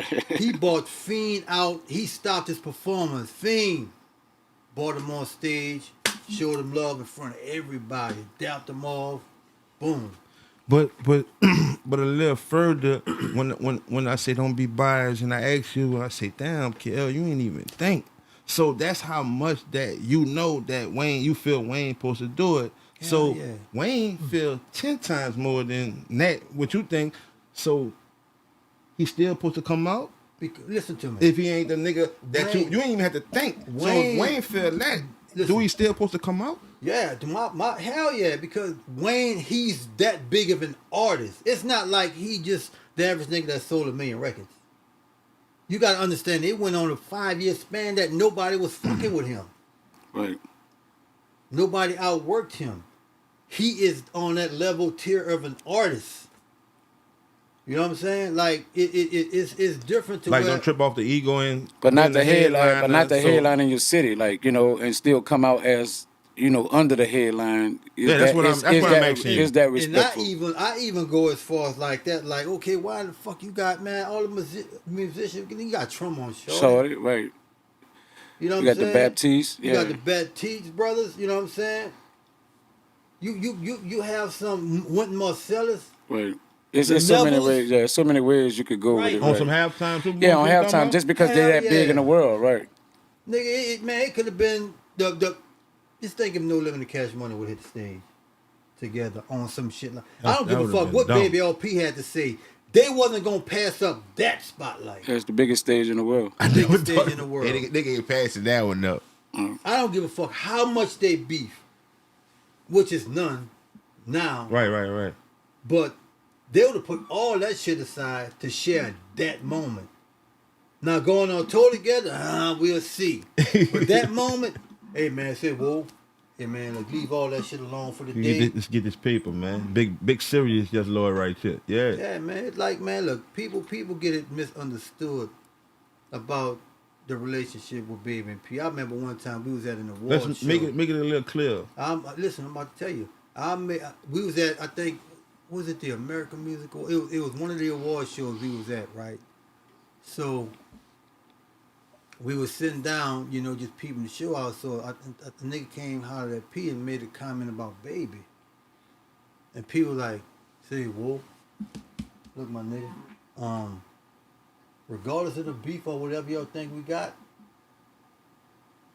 you not from the city, so you don't Stay out of talk about that. him. Yeah, stay out of I'm that. not gonna let you talk about a nigga where I'm from. Facts. Some G Regardless of what we have, you not gonna talk about him to me. shit. Right. That's how it's supposed to go. I'm just letting you know. Leave what we got alone, but you not gonna come talk to him about me. Right. This was at an award show. I was right. Me and Sir was right there. How Great. I want to ask this: how Dynasty, as big as No Limit, come to a level where people start going in separate ways? Like, you know, as big as y'all are, as much money as y'all making, the way y'all was controlling the game, how that just dissolved like It's that? like, man, my thing is like, people, so many motherfucking hats, my nigga. You look at the same thing, even like the same way with Big Boy, Cash Money, fucking. Well, I can't say certain, but I know them. Those three are the biggest three labels that come from the city. Mm-hmm. Big Boy, Cash Money, No Limit, and it all fell apart the same way. Right. You know, but in Right. You're right too. When you think about it, like you look at like Pete, he wanted to pursue. You know, it's not rare to get opportunity to at least get a tryout to play in the NBA. Right. And that was his dreams too. Right. So he kind of pursuing all of this his shit. You know what I'm saying? Because you know, and y'all went on contract, I'm thinking, at this time. no, Beats by the Pound was never signed. Right. Never. So Damn. So the thing about it was that when we got to the point of at that moment and No Limit was making that kind of motherfucking money, my nigga, it's like niggas not the artists, but when you dealing and talking about the big dog, the heads, it's like they probably had other plans and like they didn't push the issue of music as serious it was of them pursuing some other shit. I know he still wanted to do it, but sometimes like that just you look at Chuck like it's like Chuck be like, have you ever felt like Chuck, rest in peace Chuck, that he like, well, you know what, Sice, put it like this here. I'm still in on this here, but nigga, I got this shit to go do. You run the fucking company. Like I don't think like when it come down to some shit, I don't think a CEO will release all of that power into another person's hand. Into another person's hands. So trying to juggle it all becomes a problem then. Right. So when it came to like with No Limit, like we sit up here and mapped everything out. You know, like I never forget the end of '97, we had a big ass meeting, and P we had a meeting with Beats by the Pound, and he had a list and wrote down every artist that was coming out that year, release dates and all of that. He gave it to me. Boom. It make them dates. We need to get them albums out. And then he went and did what he had to do. With the NBA? Yeah, and his other stuff. He had a sports. This nigga signed a Ricky Williams, the Heisman Trophy, my nigga. We have all of these NBA and NFL All-Stars in the goddamn studio when he started the sport agency. The sport agency. Like these niggas just chilling. all kind of different distractions now. Right. So you know, and like we see these dudes coming straight out of college and like these man look a Mystical, man look a Mia X, man look a Fiend, Mag. Did y'all get more comfortable on the rise? Meaning like once y'all had achieved a certain level, did y'all kind of lax as producer, artist, the whole nine? Do you feel like that happened as well? No, cause my thing with this here is that my nigga put it like this here. 26 albums that we produced that year. That's over 500 songs, my nigga. Niggas don't do 26 albums in a career. That's 98. I'm not talking about 94, 95, 96, 97, and 99. And that's all Beats by the Pound? That's all Beats by the Pound. Only, strictly? Only. And we really didn't sample, so we making shit. So that was the list when he said that was everything for 1 year. That was just 98. I'm not talking about 94, 95, 96, 97, and 99. That was just for 98 with them 20-something albums that year. I'm not talking about the other years. That's for that year. So when you was doing that, when you started coming to the point to where, man, this shit coming to an end.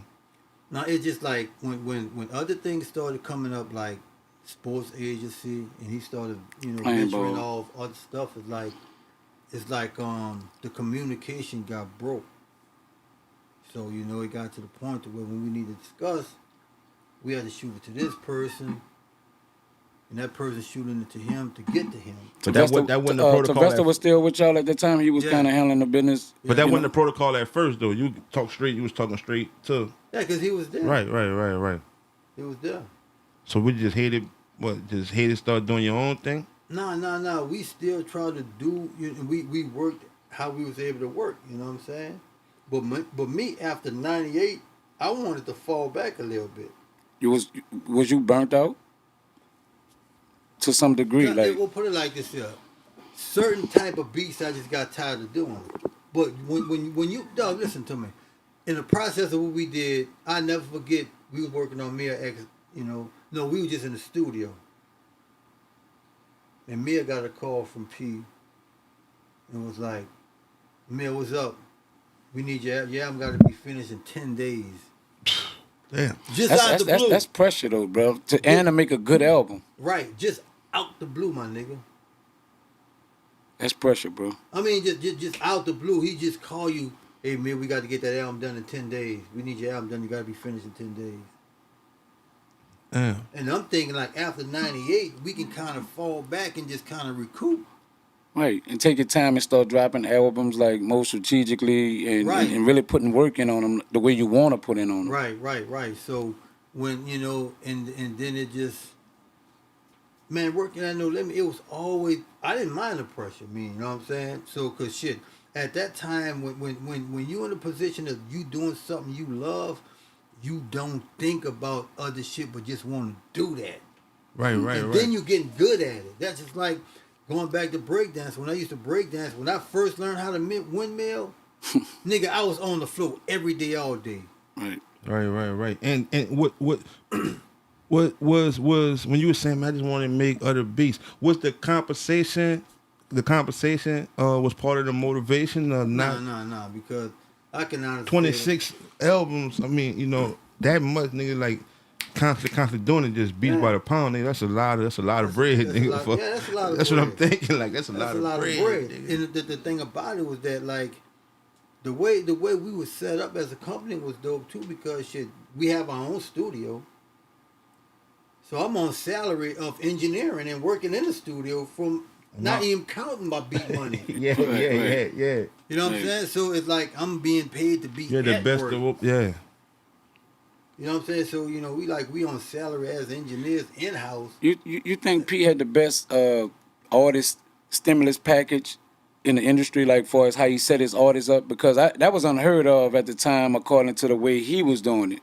You mean how he promoted? Like how within the album how he would not because we was doing that at Big Boy, like Miss School's at the back Right. of ours, so not that side of it. I'm talking about the stimulus package of like the car, the house, the chain, the setup. Like that artist was getting that. One thing that I would have to give him credit for. Every artist on No Limit, what he made sure they had, if they didn't have nothing else, a house paid for in their name, fully furnished, with surveillance, a car, a No Limit chain, a gun, and like $200,000 in their account. That's why I say he had the best stimulus package to set you up than anybody. Like to me, like far as in hip hop, I didn't see nobody else setting their artists up like that. None of the artists' name, none of the artists' how all of the houses that these artists stayed in. Did Slim get that treatment? Yes, everybody. And if you had a group, it wasn't like PNC. No, I remember. I know you ain't lying because I remember Get a Permission came through with all that shit. It's not like if PNC was on No Limit and y'all a group, y'all got to split a house. Nah. MEANA got his house. Kango got his house. MEANA got his shit. They got like separate entities. No, I know you for real because I'm telling you, them Get Up Commission niggas had all that shit. Right. Yeah. Like, it's like, he and the thing about it, like, you have a house, my nigga, paid for. They have artists that came to my house that had multiple gold records, didn't even have that. They were still standing in apartments, my nigga. Right. And you sold 3 times more records than another artist that never even probably dropped yet. Right. Like, some of them hadn't dropped yet. Some of the smaller artists on No Limit had access and more than bigger artists on other record companies. How that shit was moving like that fast and spreading that like wildfire like that No Limit shit? When you the hottest fucking record label in the country, my nigga, you gotta understand when you gotta understand at No Limit. When you go to record stores, you had rap section, then you got No Limit section. Right. Soon as you walk in, that's all you see is No Limit first. It was the marketing. It was all of that, my nigga. That nigga had he was a genius, bro. Like I gotta say that he was. Even when we went out there, he was No Limit everything. Dressed in No Limit, I was looking like, what the fuck, you know what I'm saying? Yeah. So he already had this vision, and even when he sat down with us, he was like, I'm gonna be the biggest label. I'm gonna be bigger than Dead Row. I'm gonna be bigger than Bad Boy. I'm looking at him like, I don't know. These guys kind of already moving. His vision was already like he there without being there. That's the point. When he ain't had it, he made you believe that he had it. Yeah, he sold it to you, bro. Right? You know, my nigga. They don't have a motherfucker in hip hop history out hustle this nigga. Right. I don't give a fuck, my nigga. It's like I remember we went to New York, and cause a partner of mine worked at Def Jam.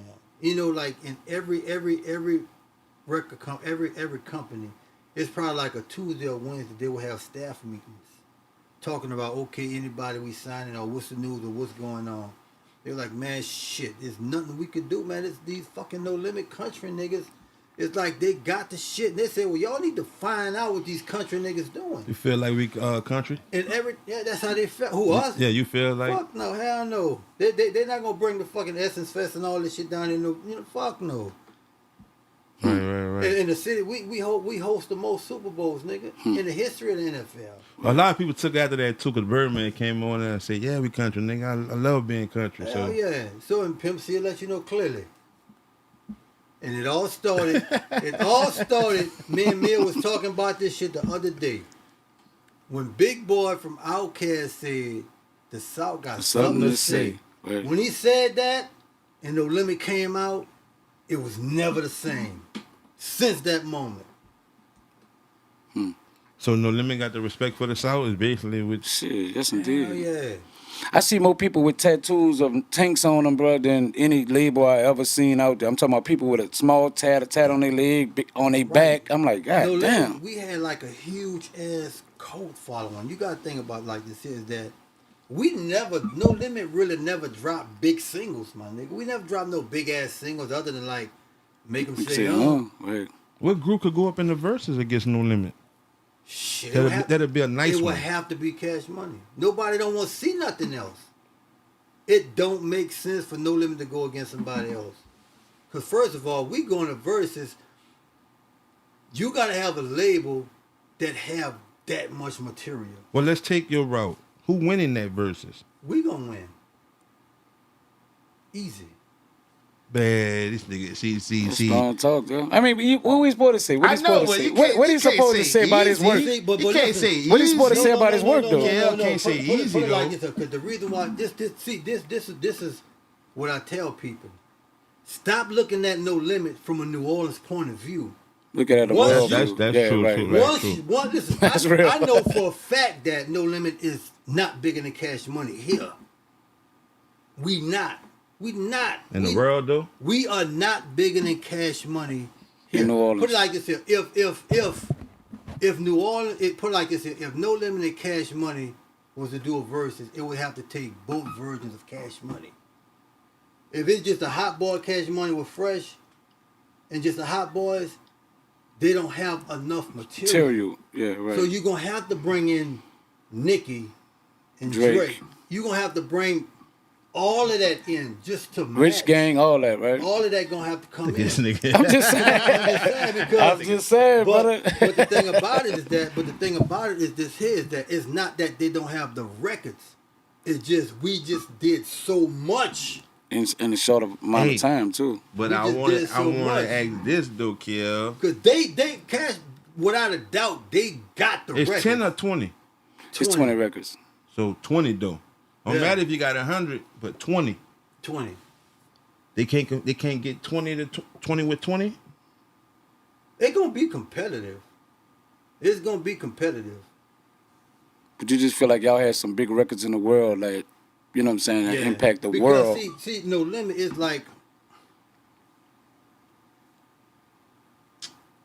the records, like when you gotta understand, like I would see when you get outside of No Limit, outside of New Orleans, and playing these Soldier records, nigga, that shit is different, huh? Bro, listen to me. When you get outside of New Orleans and you playing these fucking Soldier records, bro, that shit is big as damn than anything everywhere else. You know what I'm saying? Right. That shit is huge, my nigga. Right. You be surprised. You look at like Mr. Servon. In the Midwest, He a name. nigga. Right.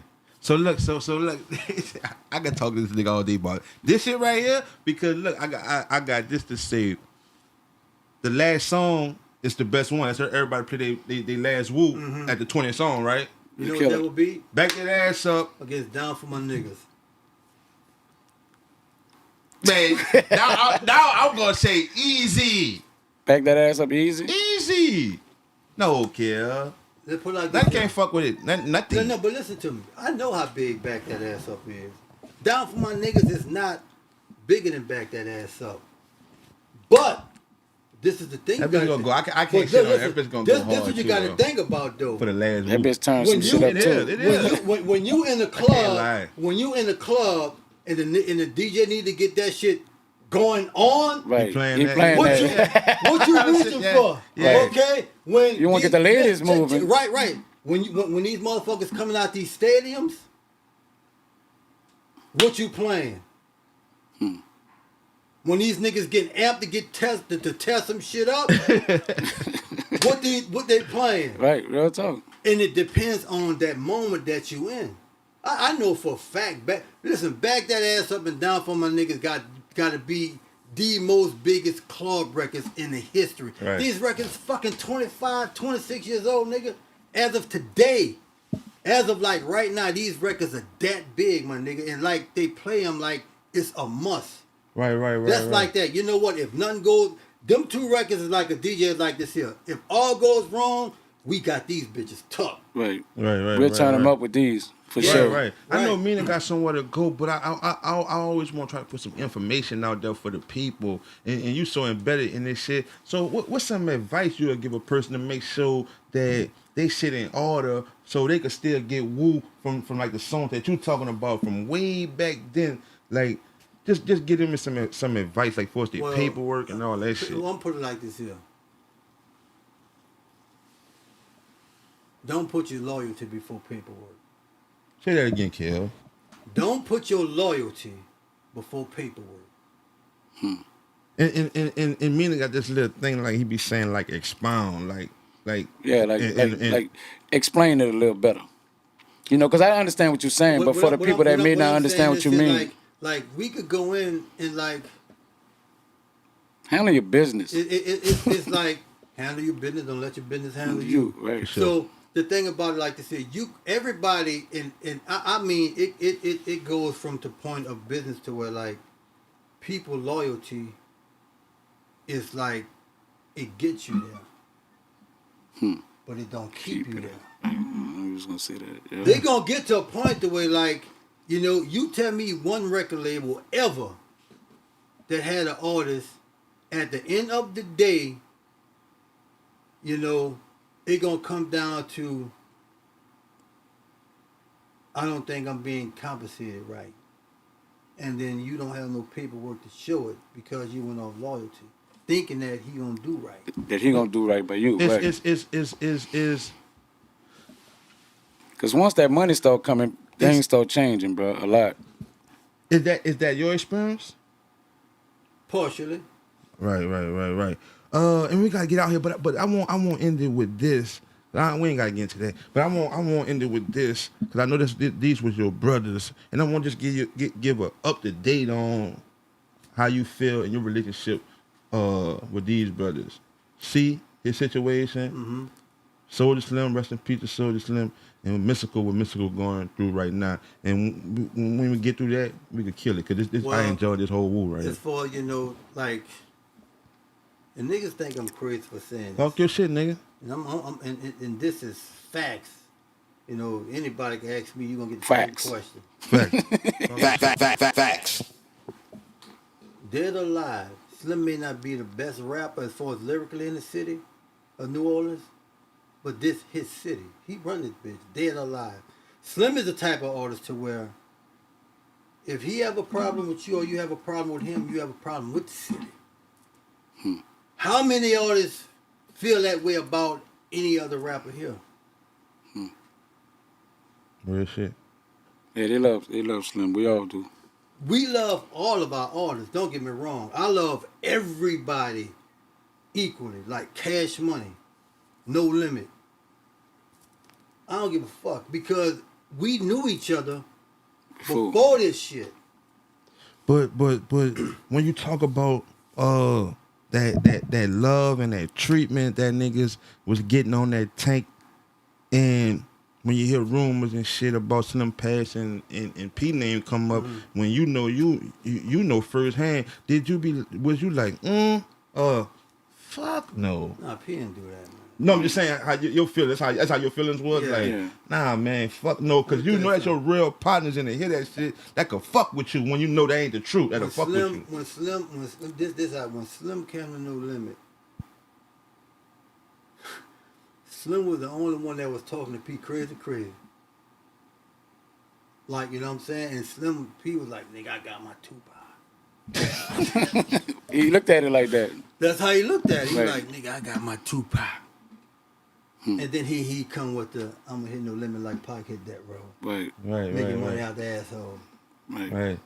You know what I'm saying? It's like, Yeah. but I'm gonna tell you like this here, I don't give a fuck. You look at No Limit and Cash Money, no label has ever done. When Cash Money and No Limit dropped, and the deals that they were set up, right, you would never get another. They would never let that shit happen again. Right. When No Limit and Cash Money did what they did, it woke the fucking industry up. Like, man, look, what the fuck? Because first of all, they didn't run their shit like Cash Money, No Limit. We went into the game like, we don't need y'all shit. Right. I remember just having these motherfucking you know, the situation about, you know, probably one tripping on signing P or whatever.